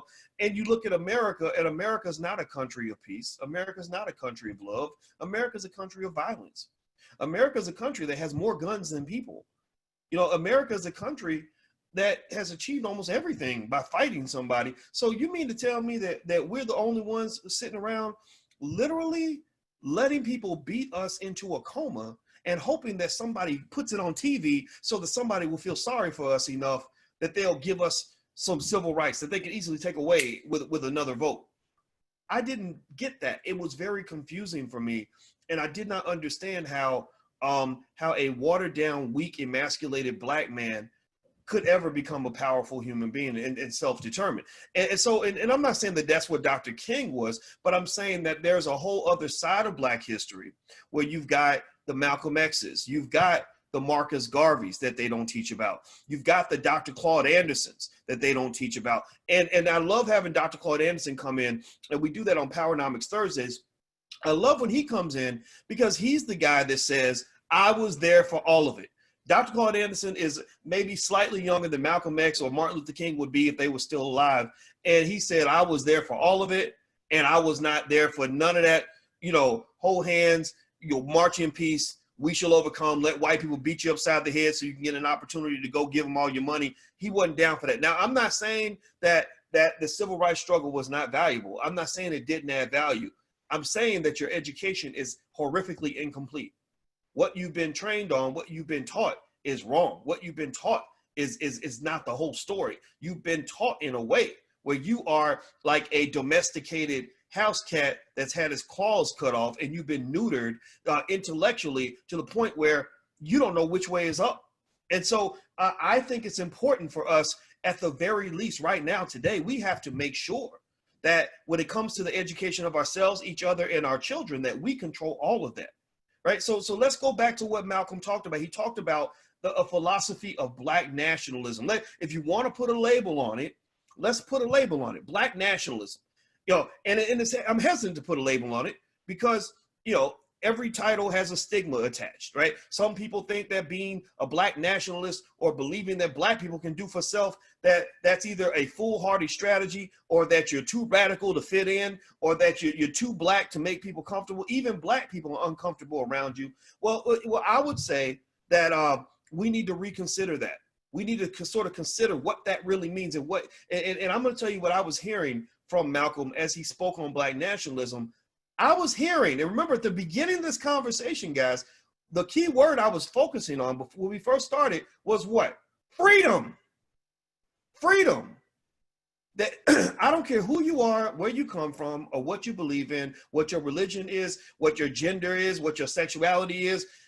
We can all agree that the word freedom will resonate with all of us. That freedom is one thing we can rally around. That's one idea that we can all agree upon as our sole pursuit as Black people. Freedom, freedom, freedom. So give me something in the chat, to type the word freedom in the chat to let me know that we can start right there on that foundation, right? So even if you don't agree with my politics, I'm not asking you to agree with my politics. I'm not asking you to match my religion or my gender or my sexuality. Some of y'all may be gay or straight. Some of y'all may be, feminist. Some of you may be, Catholic, Jewish, Muslim, Christian.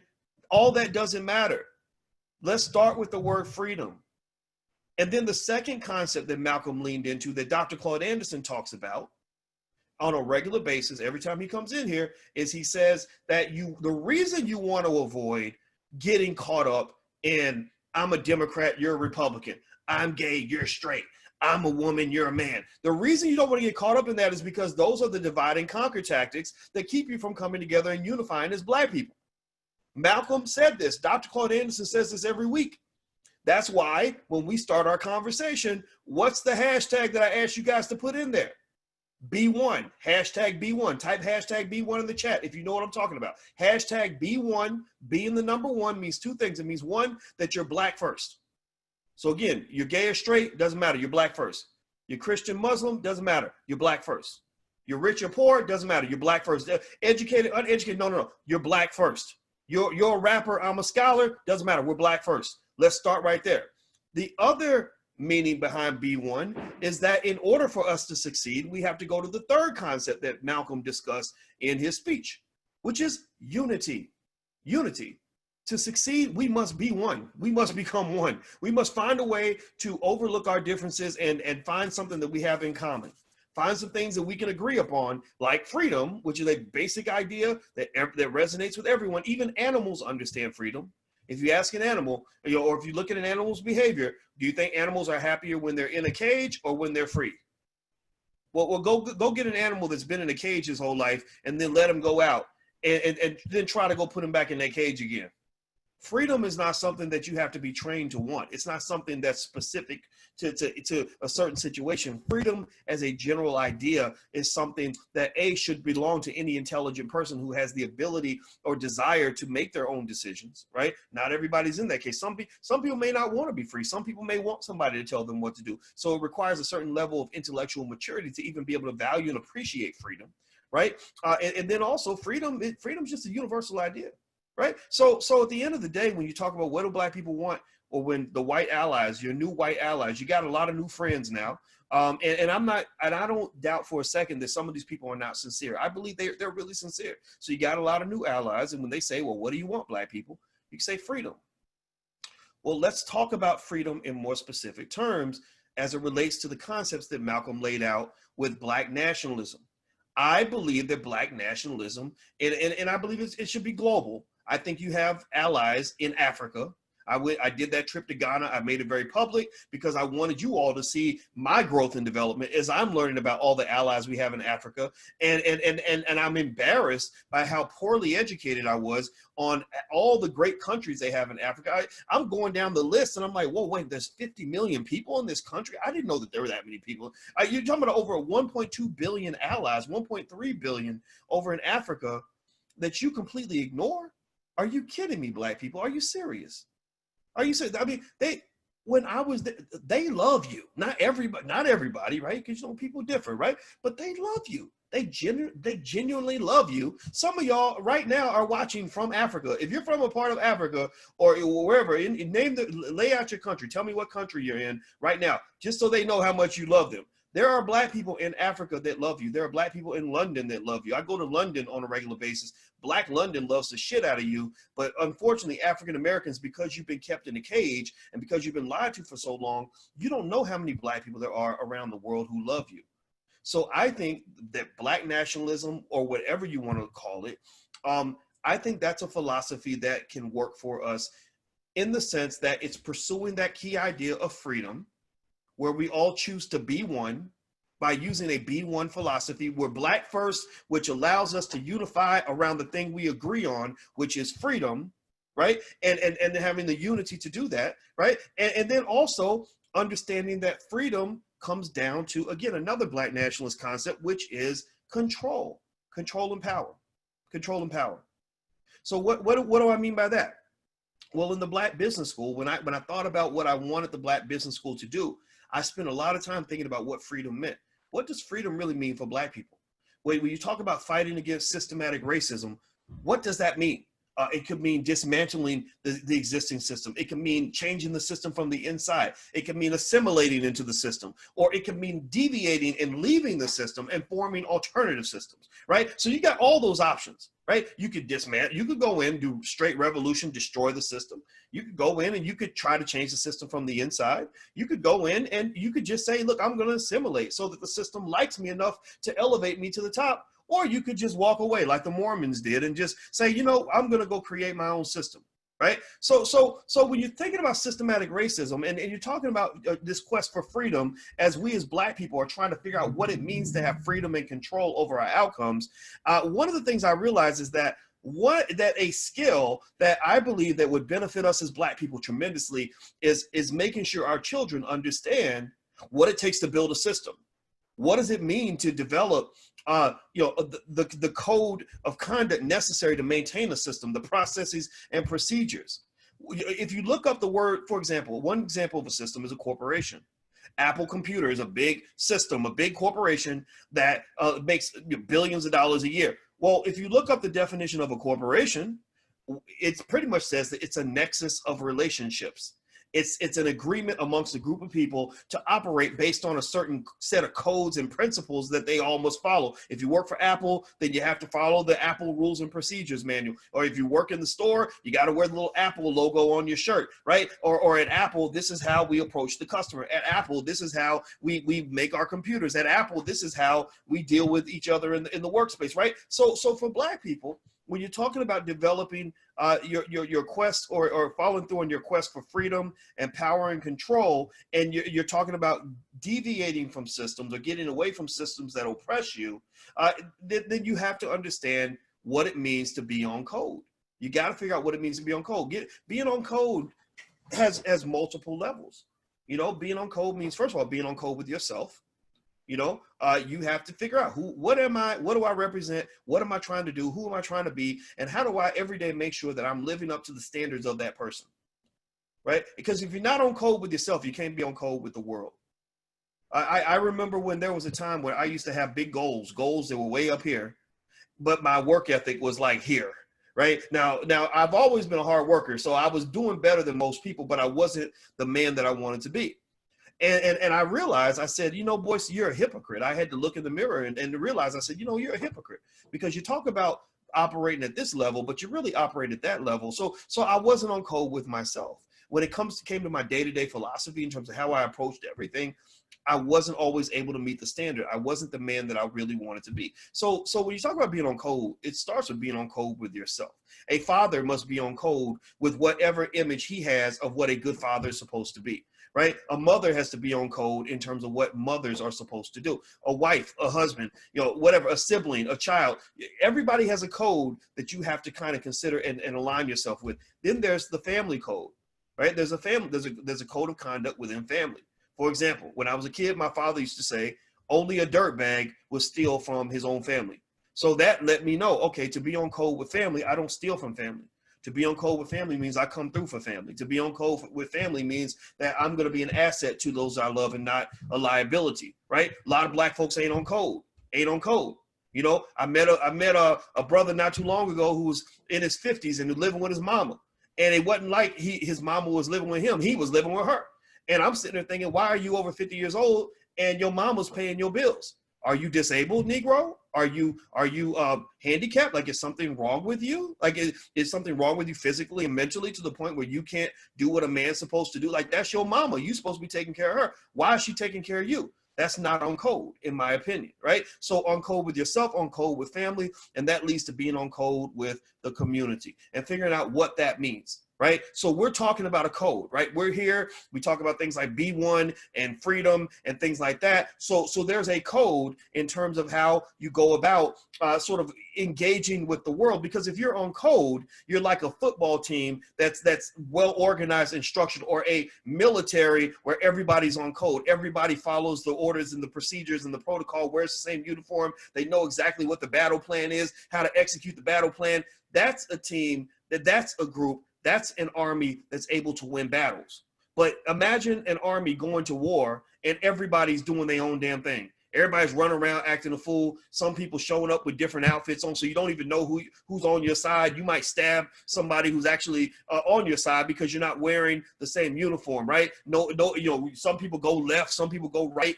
There's no understanding, there's no communication, no connection in terms of understanding how to take on the enemy. Well, a group like that is going to be destroyed. They're going to be killed. You're going to be slaughtered on the battlefield, right? So being on code is really, really important. And so one of the things that we do in these conversations is I'm humbly suggesting, I'm not here to tell anybody what to do. I'm humbly suggesting ways that we can be on code. Not so much in a way where you got to come to my house and we got to be a military right then and there. I'm talking about just being on code with your damn kids, man. I'm talking about understanding, like coming to an understanding where we can start with that principle of freedom that we all agree upon. We can start with another principle we agree upon. We can building blocks. We start with freedom. We agree on that. Next building block, we agree that we're black first. We're B1, hashtag B1 in the chat, right? Then we go to another code that I've laid out for you guys that I'm hoping that you guys will consider. You've heard me mention it before. It's what we call the Black Core of Three. The Black Core of Three means that Black people should educate our own children, create our own jobs, and support Black businesses, right? This goes back to Malcolm's Black nationalist philosophy of control. You control your shit.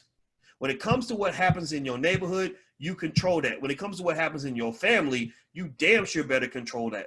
When it comes to what happens in your life, you control that, right? He talks extensively about control, controlling the politics of your community, and not spending so much time trying to make friends that you forget about the importance of protecting what you have.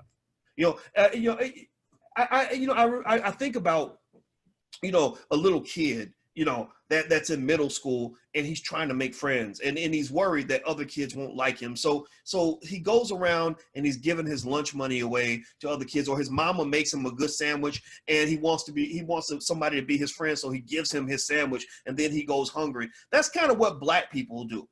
We give away power and control. We give away resources. We give away so much of who we are just so we can make friends, just so we can get caught up in the symbolism. Right. And right now you're getting an overdose of symbolism from the rest of the world that is trying to get on board with some idea of what it means for Black lives to matter. And this is where, in my opinion, in 2020, we're going to jump back and forth between 1964 and 2020. In 2020, this is where you show them that you have self-esteem. This is where you show them that you're going to drive a hard bargain. This is where you say to them, look, I know you want to be my friend and I really appreciate it, but we need to talk about that $14.7 trillion in reparations. And we need to have a serious conversation about that. How are you going to vote when they bring up the reparations package? Are you going to support that? Because if you don't support that, then you can't be my friend. I'm holding my friendship for ransom until you pay up. If you don't pay up, then everything else that you've given me is a bunch of bullshit. Like I really appreciate the fact that you spray painted Black Lives Matter on the biggest street in town. God bless you for that. That's really not, that's going to be a lot for you to clean up, because I already knew Black Lives Matter. I didn't really need you to tell me that. I didn't need you to validate that, because I kind of already knew that. But the fact that you did it, I think that's really cool. But you're going to enjoy that more than me, because painting Black Lives Matter on that street allows you to feel less guilty for the horrible shit that you've done to us over the last 400 years. It also allows you to somehow feel that I'm stupid enough that I'm going to let you get away with a $14.7 trillion debt. You owe us $14.7 trillion. You think I'm going to forget about that because you painted Black Lives Matter on the street. I appreciate you painting Black Lives Matter on the street, but that issue has nothing to do with the other. The other is that you owe us some money and you better pay up. And if you don't pay up, we're going to have a problem. I won't be your friend, right? So I think that this is an opportunity for you to let them know what you want and what the Black agenda looks like to you. So going back, let's keep going, but we're going to keep leaning on this word freedom. And I love the fact that Malcolm kept saying that word. And so freedom, what else does that mean? Well, it also means this. I read somewhere that corporations have given, I don't know how many hundreds of millions, or maybe it's billions of dollars to Black initiatives, right? Because of the George Floyd situation, many corporations have all made these announcements, and you've seen them. Bank of America is going to give X billions of dollars or $1 billion fund or whatever for Black people. I guess they're going to call it the Black People Fund. I don't know what that means. PayPal is going to, allocate, I forgot how many hundreds of millions of dollars. All these major corporations are going to, lay all this money out because they're all suddenly feeling guilty because they all watched George Floyd die. I think that's fine, but I think you want to sort of understand what that means. And what that really means to me is that you need to know the details of what that means, right? So I'll give you an example. If you tell me, look, we're going to put an extra $300 million into public schools in Black neighborhoods, that doesn't mean a whole lot to me, because I don't believe that white people should be educating Black children anyway. right? Yeah, no disrespect to those who believe in the public schools or believe that that white lady from the suburbs can do a better job than a loving black teacher can. You know, I feel sorry for you if you feel that way. But I don't agree with that. So to me, if you're going to give $300 million and you truly want to support the black community and what we're trying to do, then what you do is you find some black people that are doing work with black people and you give them the money with no strings attached. You give them the 300 million or whatever, and you say, here, Freedom Home Academy International, you're already educating black children at a very high level. We just want to give you the resources to accelerate that progress. So we're not going to tell you what to do with that money. We're going to give you complete freedom, complete control over how those resources are used. That's how you allocate the resources. But when people say, I'm going to give you $10 million because I'm going to create a $10 million program for you, that's a bunch of BS. That's somebody pretending to give you something, but at the end of the day, they're maintaining control over how those resources are used. There's a documentary on YouTube you should watch. I've mentioned it before. I'll mention it again. It's called Poverty, Inc. Poverty, Inc. is an example of what you don't want them to do to you as a community. Poverty, Inc. explains how white people that are your allies who claim to be wanting to do good for black people are destroying African countries by creating these foundations, and they're using the images of starving black children around the world to go get white people to feel guilty and give them billions of dollars every year. And instead of doing what they should do, which is to go in those communities and allow those people to have those resources to invest and build industry so they can become independent and strong, they don't do that. They'll take that money, go give that money to one of their white friends and say, we're going to pay you $100 million to create a program where you're going to go and give shoes away in Ethiopia, right? So the money isn't going to the black people because they don't respect you enough. They don't think that you're mature enough to know what to do with the resources. So instead, a white person will give that money to another white person to go build a product that they're going to go hand out to black people. And then what happens in the country is two things. One, the people become addicted to the handouts. People become addicted to getting free stuff. They become addicted to believing the only way to get a resource is to go put your hand out and beg a white man to take care of you. And then two, the strong black people in that community, meaning the alpha males or the intelligent black women who actually want to build businesses, can't build shit because everybody's getting free stuff from Europe.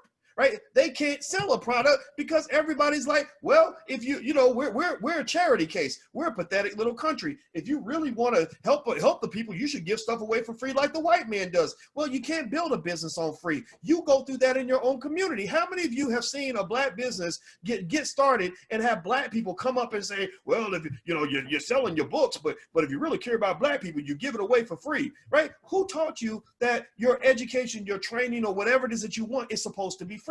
Who taught you that it's not an investment that you should be making just like you make every other investment? Who taught you that you can't be like the Indians and the Asians and the other communities who will invest their asses off to get their children a good education? The Nigerians don't have that problem. When you have those little testing centers, those testing centers that put your kid ahead of the curve. I have a friend that works in one of those little special testing centers where they'll help your child get ready for the ACT and the SAT, and the kids come out and they get perfect scores and they go to Harvard. He said, I don't understand. He said, Asian parents will break down the damn door and spend their last dollar to send their child to the program. He said, the Nigerian families will damn near want to come and tackle your ass to get their kid in the program. He said, the Indian parents clamor. They're waiting on the waiting list to get in. He said, the African-American parents are like, well, it should be free. I can't afford to give my child an education. But your child is wearing a damn pair of $200 Jordans? Seriously, you went to the Beyonce concerts and you went to see the Black Panther and gave Disney $1.7 billion, but you can't afford to educate your own child? Really? Well, part of that's not your fault. Part of that is because you have been hoodwinked, bamboozled, run amok, led astray, played in the same way they play the African countries with Poverty, Inc. So the strongest people in Africa are the ones who are saying to those white do-gooder organizations, they're saying, get the fuck out. They're like, get out of here. No, we don't want your charity because we are not a charity case. We are the original man. We are Africa. We are strong. We're stronger than you. And that's why you fear us. And that's why you keep us disabled. But we're only going to get strong if you get out of here with that nonsense where you're treating us like we're disabled. Black people are not disabled. Black people are not handicapped. In order for you to even identify even one iota with anything that Malcolm X just said, in order for you to identify with anything that that great black man just said about black nationalism and doing for self, you must have a commitment to self-empowerment. You must have a commitment to strength. You must have some commitment to understanding the basic idea that there must be a sacrifice in order for you to gain. That's all investment is. Investment is where I teach investing all the time. All investment is making a sacrifice today so you can have more tomorrow. The more you sacrifice, the more you gain. You knew that since you were a kid. You knew that when you played a sport, that the harder you practice, the more games you were going to win. And if you weren't winning enough games, you needed to go back and practice harder. Well, part of the reason that we don't have a harvest is because we're not trained to plant the seed. We're not trained early to make tremendous sacrifices to have tremendous gains down the line. Everything's about instant gratification,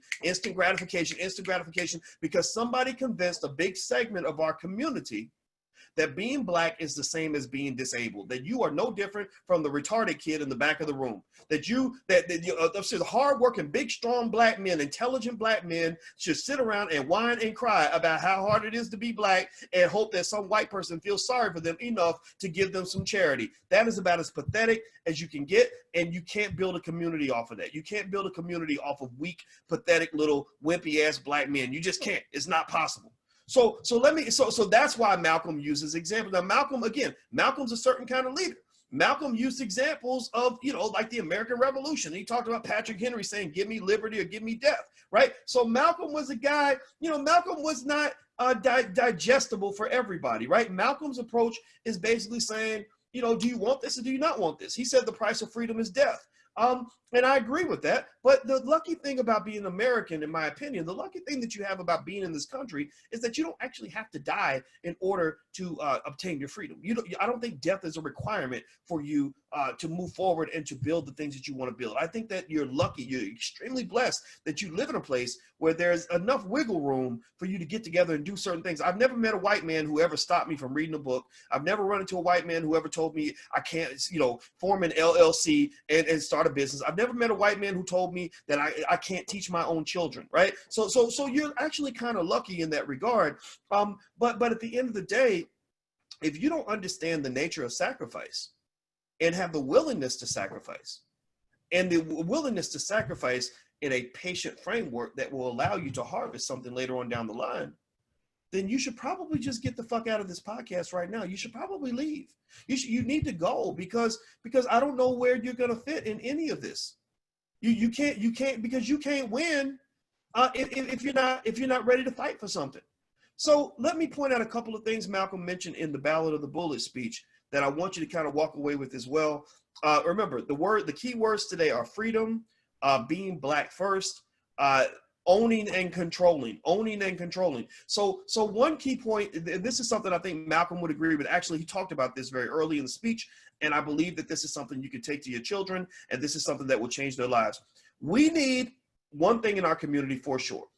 We need a generation of black people that are obsessively committed to the ownership and control of resources.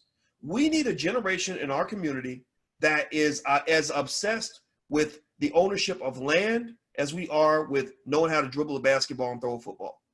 We need a generation of black people that are as obsessed with owning stock as we are with knowing how to memorize Cardi B lyrics.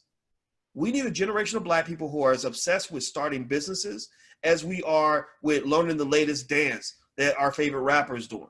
We need that because that is how you own and control things. That is how you prevent the George Floyd type tragedies. Because I'm gonna tell you like this, George Floyd, that situation doesn't happen if a cop is in a community where you've got a bunch of homeowners who have lawyers on deck, who stick with each other, who are on code, right? George Floyd was pretty much killed mainly because he was alone by himself. You can hunt when someone's isolated and by themselves. That's why they keep you isolated, right? But if George Floyd was with, let's say he was a member of Kappa Alpha Psi, and he was with a bunch of other Kappa men, strong Kappa men who own businesses and own houses and property in the community, I don't think that cop could have got away with sitting on his neck for 7 minutes and murdering him in cold blood in front of everybody else. So one of the things we must understand is that there are ways to protect yourself that are available, and we have to be honest about sort of considering what those solutions are, as opposed to thinking that the only way we can be safe is if white people decide to not harm us. You're not a victim. So one thing he mentioned in the beginning that I really liked was he talked about, and it's fascinating that these same problems existed in 1965 that exist in the year 2020. He talked about the history of black pastors leading black people into political issues. You have some pastors who are, I think are righteous in their quest for leadership of the community, and then you got some pastors that are just bootleg liars and white supremacists that are leveraging their influence in the black community as a personal pathway for personal wealth and power, right? Also, I like the fact that he mentioned that his religion was his personal business. That goes back to what Dr. Anderson talks about. He says it all the time, that all these other issues are what they call horizontal issues. These horizontal issues have to be put to the side because your blackness must be first. Why? Well, because they're not gonna, if the police kill you, they're killing you because you're black. They're not gonna kill you because you're a Christian. They're not gonna kill you because you're gay or straight, or because you're male or female. Most of the time, it depends. Maybe not. But at the end of the day, what matters most is the fact that you're black. It's your blackness that creates a lot of unique experiences that we can rally around in terms of what it means to come together and build the community that we want, right? So if you think about this also goes back to the Jewish community. Believe it or not, the Jewish community is not always in lockstep. They've had a lot of division all throughout the years. You have the high-class Jews, low-class Jews. You got the Eastern European Jews and maybe the Jews from other parts of Europe. You had the liberal Jews. You have the conservative Jews. You got all kinds of people in the Jewish community. But one thing that they learned during World War II is that Hitler wanted to kill all of them. So because Hitler had an agenda to take out all the Jews, then that's when all the Jews said, okay, we got to get past our horizontal issues and focus on the fact that we need to protect our community. So for black people, I think that's important for us to understand that and know what that means. Also, he mentioned political maturity, controlling the politics of your community, not letting your vote go for granted. Malcolm said something, I've said some pretty strong things. I think that what he said was stronger than anything I've ever said, where he basically said that if you keep a political party in power, and they control, at that time, the Democrats control 2/3 of the government. He said, if you put your weight behind a political party that controls 2/3 of the government, and they can't even keep their promise to you, you are not only a chump, but you are a traitor to your race.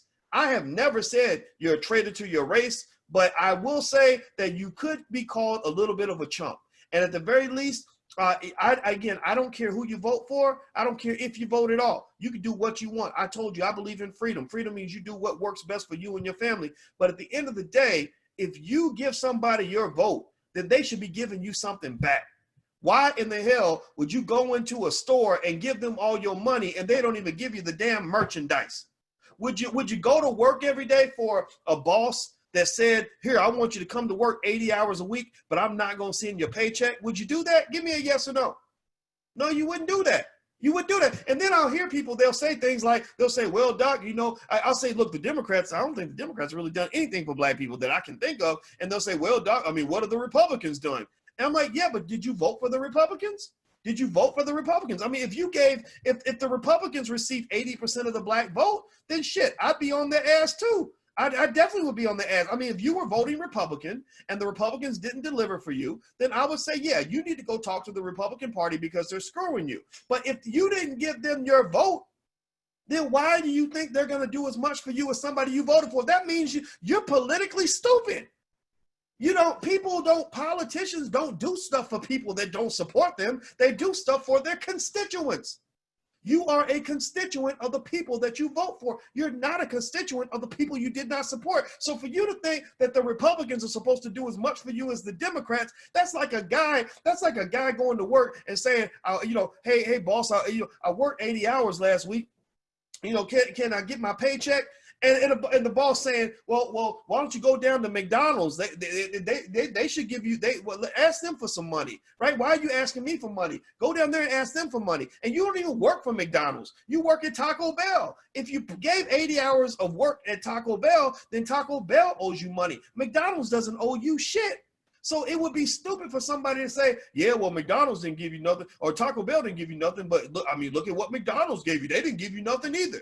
You're comparing apples to oranges. In fact, you're not even comparing apples to oranges. You're comparing apples to dog shit. Like, seriously, like apples are not dog shit. So my point is this. Look, I'm not telling you who to vote for. I'm telling you that whoever you vote for, just make sure they do right by you and don't let them turn you into a chump.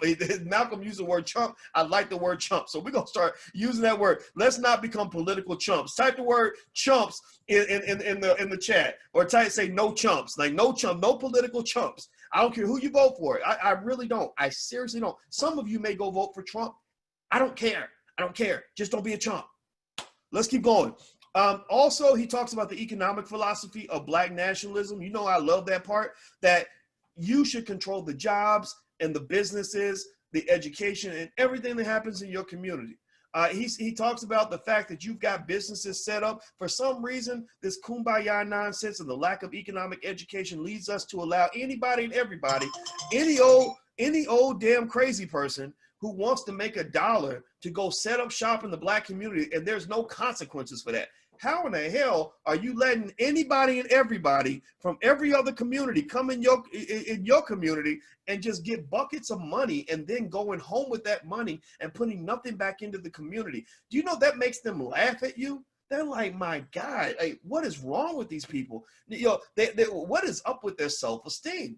This is insane. So ultimately, he talks about a re-education program on Black dollars. Basically, you know, when you don't support your own community, it becomes run down. He said you shouldn't be surprised when your community falls apart because none of the resources are going into your community. Even your celebrities are not expected to give back to your community in a significant way. And if they do, you'll hear from some celebrity who will go invest $5-10 million in a white startup venture with some techie white boys in Silicon Valley. And then you say, well, what are you doing for the Black community? He'll say, oh, well, I gave $50,000 to the Boys Club.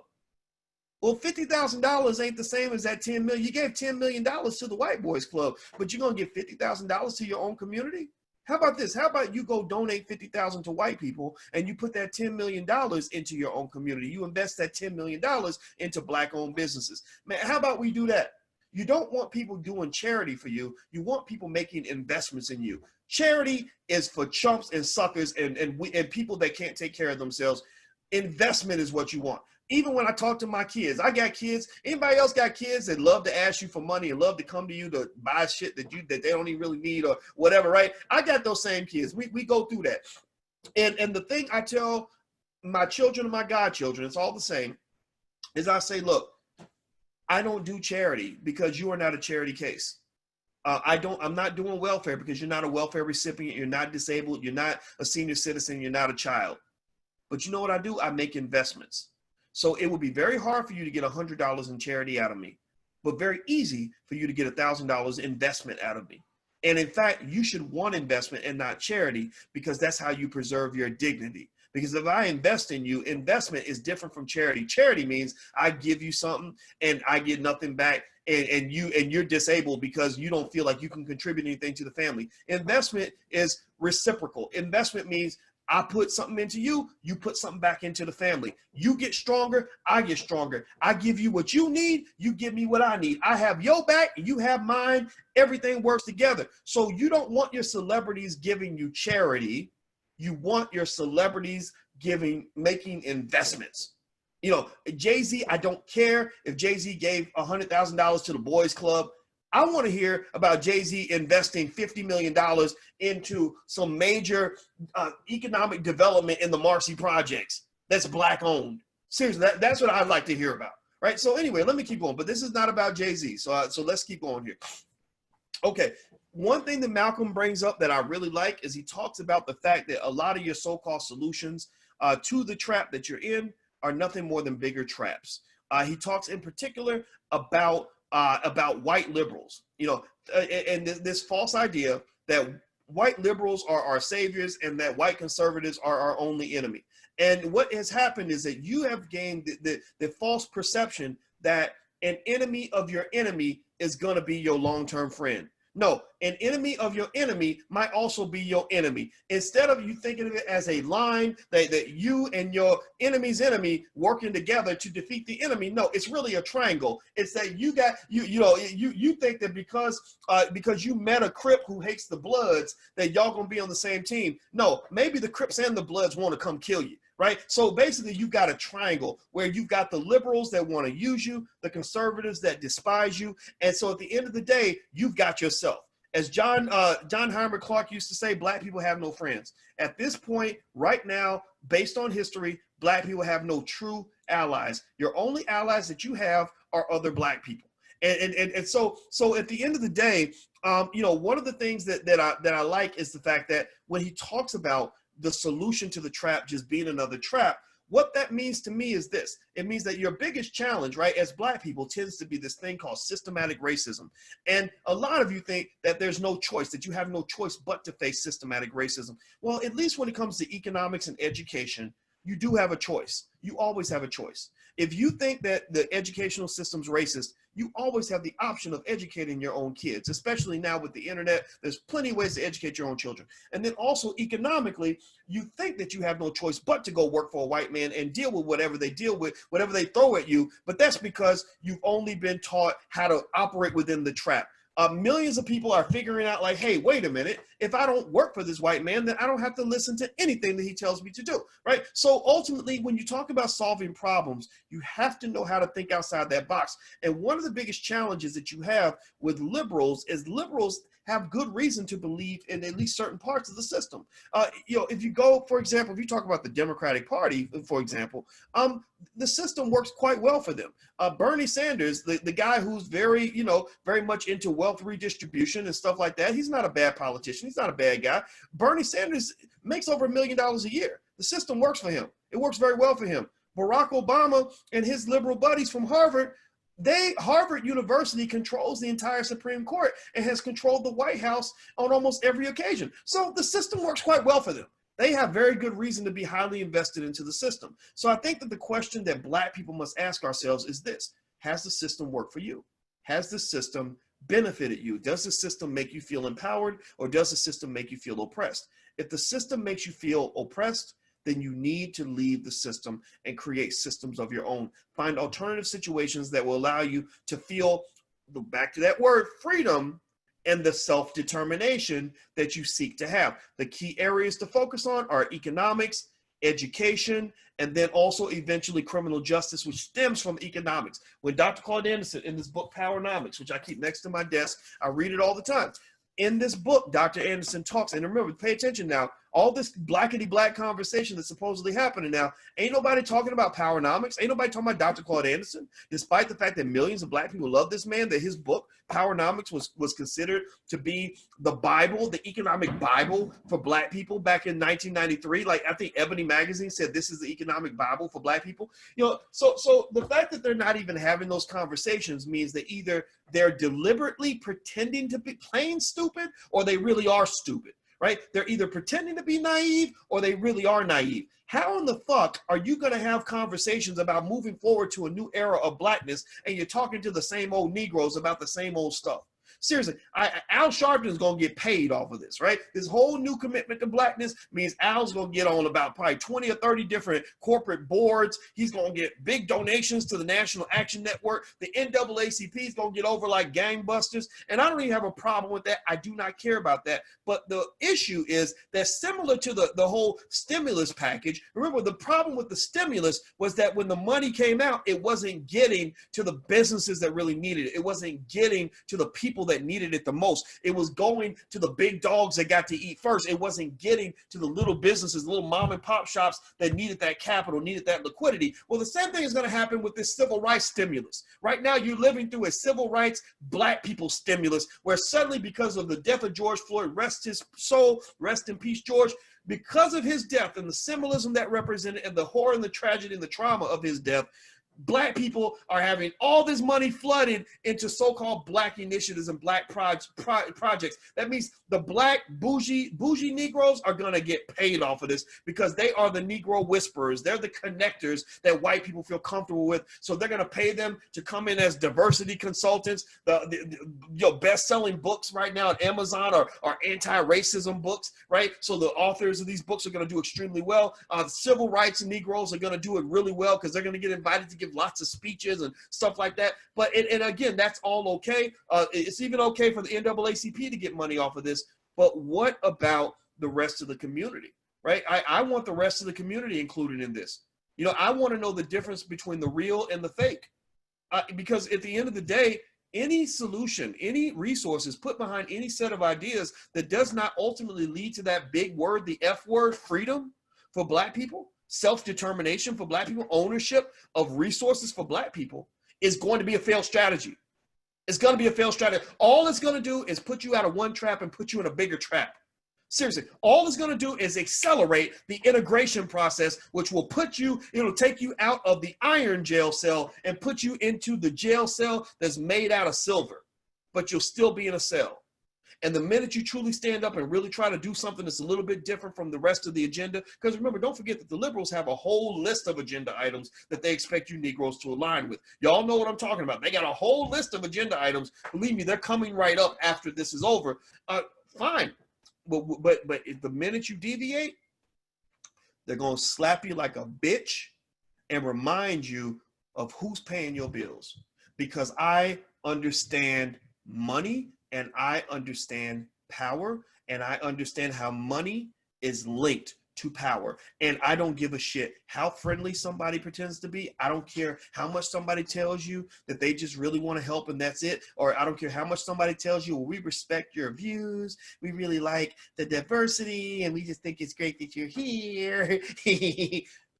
That's a bunch of shit, because when it really hits the fan, when it gets to the point where you're in the same car and the person that's paying your bills wants to go east and you want to go west, they're going to remind you of who owns that car, who pays the car note, and who's behind the steering wheel.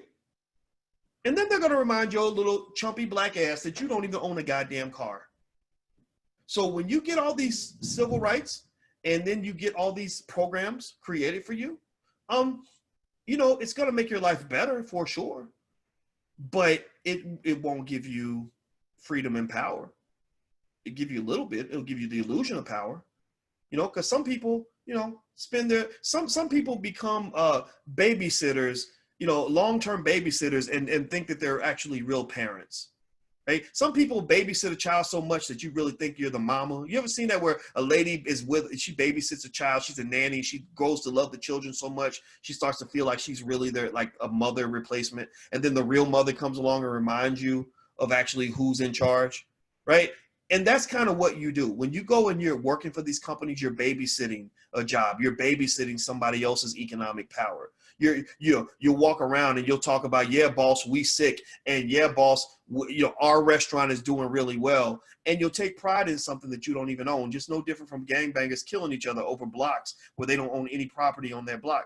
You do that, right? Because you love your master, you're attached to your master. And so what I'm simply trying to say to you is that I'm hoping that some of you anyway will understand what the end game has to be. It does not mean that we can't go through this street of white guilt, I guess you call it that, you know, white guilt. Like white guilt is funding a lot of shit right now. They're going to write big checks because of white guilt. And I think that's okay. But white guilt will never build black power on its own. Only black self-determination will build black power. So before you start taking checks from these folks, you must understand what you plan to do with that. If you don't know what you're going to do with that, then you're going to end up being a bigger sucker than you've ever been in your life. Because one other thing about money is that money is really a drug. Money is a drug. And the thing about that drug called money is it's like any other drug. If you think about it, a drug can be something that heals you, makes you better, it helps you feel healthier, right? That's a good drug. But a drug can also turn you into an addict, and it can also kill you, right? So when they're pouring these resources on you and pouring all this affection and love on you, unlike anything you've ever seen, I've never seen any time in my life where 10,000 white people got together and formed a black fist as an image. I saw them, they literally all lined up to form an image. Somebody took the picture from a drone and it looked like a big black fist. I've never seen anything like that. Maybe that means something. Maybe they're really trying. Like, I really am not a black person who believes all white people are bad. I'm just not like, I don't believe all white people are bad. I don't believe all cops are bad. I just don't. I'm sorry. Because I know cops who aren't bad, but I know systems that are bad, right? I know cops that follow orders from bad people and bad systems, and that leads to bad outcomes. But I just don't buy into that, right? I judge people individually. So I'm not saying that there's not some good intention behind some of this. In fact, I'm not even really talking so much about them. I'm really talking about you, and talking about you sort of keeping your eye on the ball and knowing what your objective is at the end of the day. So one of the other things Malcolm talked about, I'm gonna hit a couple more topics and then we'll bounce out, is he talks about liberty or death, meaning that, he talks about the American Revolution and how they had to use violence to achieve their goal. I don't think we have to be violent. I don't think we have to necessarily pull out guns and shoot people, although I believe black people should be gun owners. I think that's a great thing, but I don't think you have to have a bloody revolution. But what I do think you have to have is a messy revolution. And a messy revolution means that you're going to have some hard conversations and piss some people off in order to get them to respect you. You cannot spend so much time trying to get somebody to like you that you don't let them know, look, my friendship, I'm holding it for ransom. And if you don't come correct, then I'm not going to come correct with you. Also, he talked about the good cop, bad cop con game amongst the Democratic Party. And basically what he talked about is that a lot of the so-called good Democrats can't do right by black people because they had the Dixiecrats and the racist Democrats who were holding them back, right? So typically back then, as it is now, you had white folks that would use other white folks as an excuse for why they could not do anything for black folks. Malcolm asked that open question in 1965, how can you be his friend and my friend at the same time, right? Well, that's a question that could be asked today. If you recall, Joe Biden and Bill Clinton, when they passed that crime bill, when they sent hundreds of thousands of black people to prison in a very short period of time and destroyed hundreds of thousands of black families, they were basically the so-called good white guys, if that's what you want to call them, who were appeasing the racists by passing laws that were draconian and really Hitler level in terms of the amount of black extermination that was done under those crime bills, which, by the way, have not been repealed. If Joe Biden wants to have any conversation with me, he better start by saying he's going to work to repeal that crime bill. If you ain't trying to repeal that crime bill and let those people out, then I don't even want to talk to you. I have nothing to say to you, right? So at the end of the day, he talks about this good cop, bad cop kind of thing where your so-called friends don't do anything for you, and then they blame it on something else. And that's actually a negotiating strategy, believe it or not. Black people are in a big, epic negotiation with the world over what to do with our votes, what to do with our money. And let me just tell you a little bit of a negotiating strategy that they use against you. There's a strategy where you kind of play good cop, bad cop with somebody. So let's say you go to buy a car, right? And let's say that, the guy says, well, you can have this car for $10,000. That's my final offer. And then let's say that you don't want to be the bad guy and you want to pressure the person into making a move. So what you do is you might say, yeah, I think 10,000 is a great offer. Gosh, I'd like to buy that car for 10,000. But my wife refuses to pay anything more. I called her just now and she's telling me that if we don't get it for 9,200, I'm gonna have to walk away. I hate to do this to you, bud, but that's what my wife is gonna do, right? So this man may have not even talked to his wife. And car dealers do that to you in the other way around. You ever see where the car dealer will go back and say, let me go talk to the manager, and he ain't talking to nobody. He's pretending that the manager won't let him give you a better deal, right? They play those games with you, right? So basically, white folks play this game with you on a political level, on a very big scale. They will come, your so-called friends will come and try to get your vote. And then when you say, well, actually, for you to get my vote, you're going to have to do this and this and this, they'll come back and say, well, yeah, I'd like to do it, but there's nothing I can do because there are these other people. I'd love to do it for you, but I really would.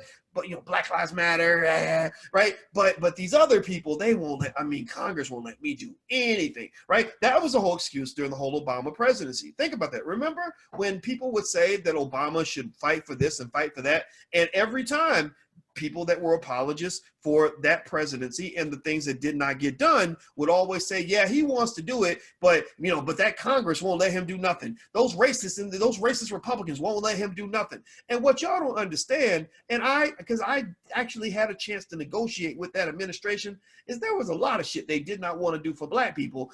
Why would you pay extra for an item that you've already gotten at a discount?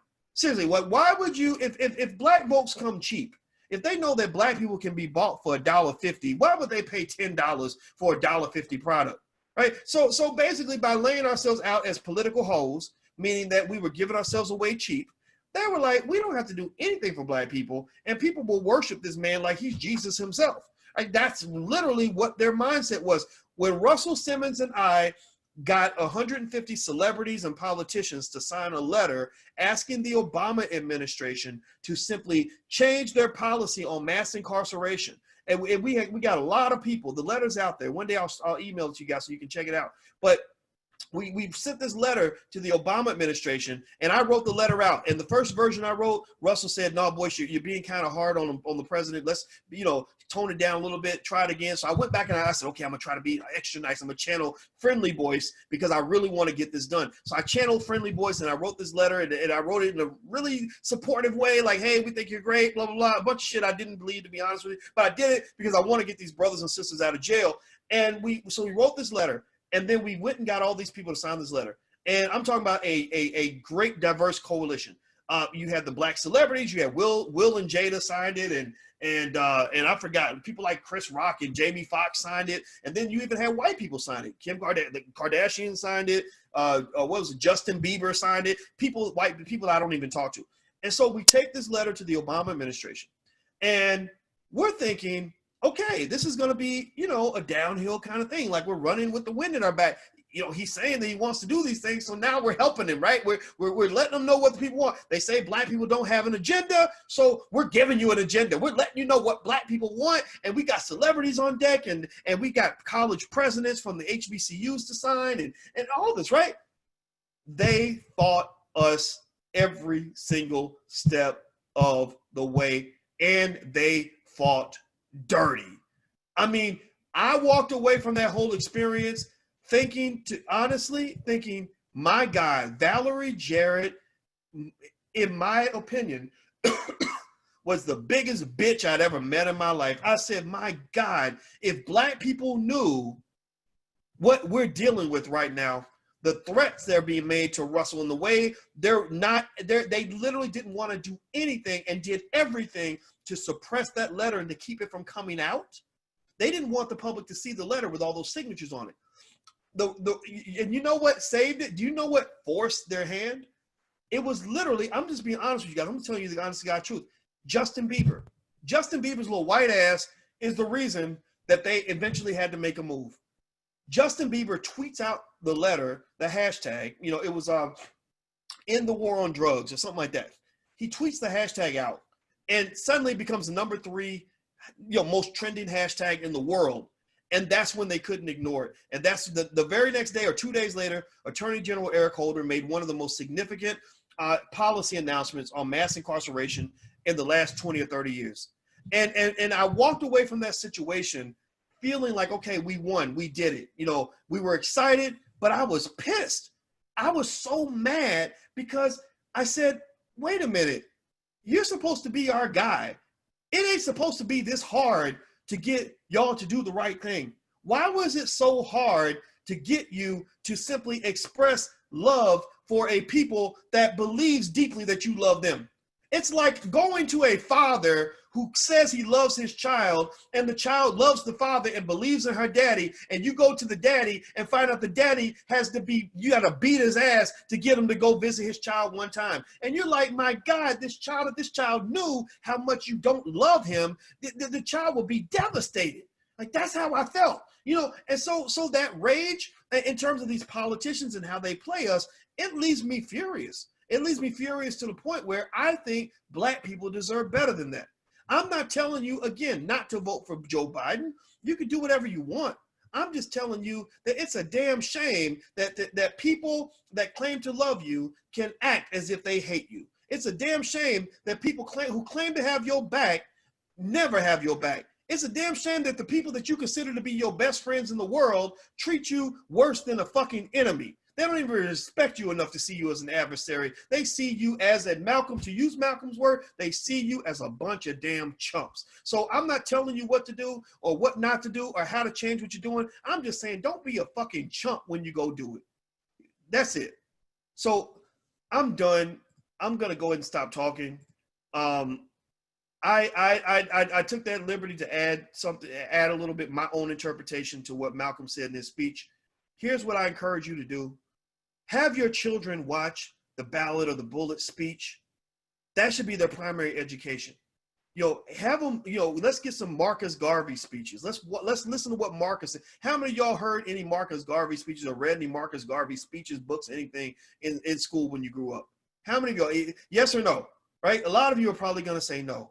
Right. So let's really do this fucking thing. Like, let's really take over this educational process. Let's educate ourselves. So if you're hanging out on this platform, that's one of the things we're going to do. I'm going to start going and pushing myself to go find the stuff that we need to be talking about so that when we sit down with these folks, they claim to want to be our friends. We can at least go in armed with knowledge and history and strategy and know how to make sure that you do right by Black people. That's it. So everybody type hashtag B1 in the chat if you want, if you agree with me that Black people come first.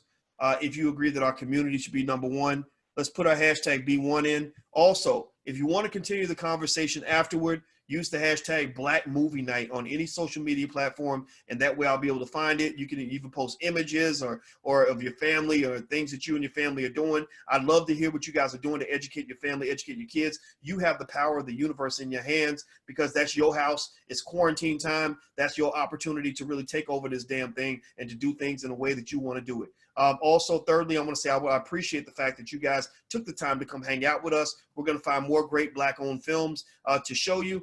If you want your film to be featured in a Black Movie Night, you can email producer@flynubianmedia.com. That's producer@flynubianmedia.com. Somebody type that in, producer@flynubianmedia.com. Just send your film. We'll take a look. We're also going to do a trailer competition. Rick Mathis is going to do a trailer competition for whoever has the best trailer. We'll also show those films in Black Movie Night. And then last but not least, some of you asked about this. We're doing in the Black Business School, which, by the way, we're almost at 100,000 students. The Black Business School wants to be the #1 HBCU on earth with the lowest cost but the highest quality. We're doing a real estate wholesaling seminar next Wednesday. So I'm going to give you guys the link, and you can actually come to the seminar for 45% off. The regular price is $99, but you can get in for about $51 or something like that with this link. And so what I'm going to do is I'll just email it to you. I can't, for some reason, this thing keeps freezing every time I hit the button, so I'm not going to try to do that. So just sign up. If you haven't signed up on our list and you want to learn to buy your first share of stock and get free financial information and advice into your email, go to firstshareofstock.com. That's firstshareofstock.com, and you can register there as well. And we have plenty of resources for you guys. So thank you for hanging out with us. I apologize that if I keep disappearing and going in and out. I love you very much, and I appreciate your time, and I hope you guys have a good night, and I will see you soon. Take care. Peace.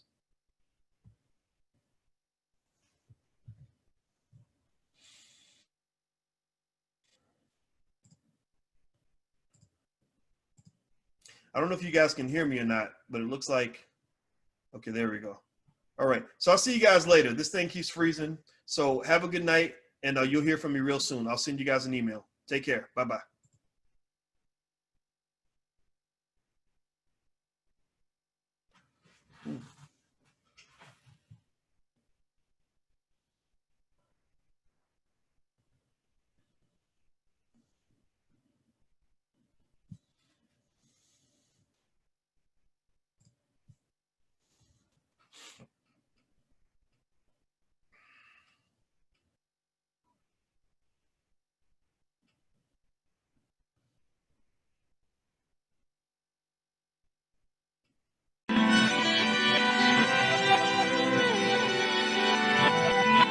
Here we are, clan the isms, cataclysm great.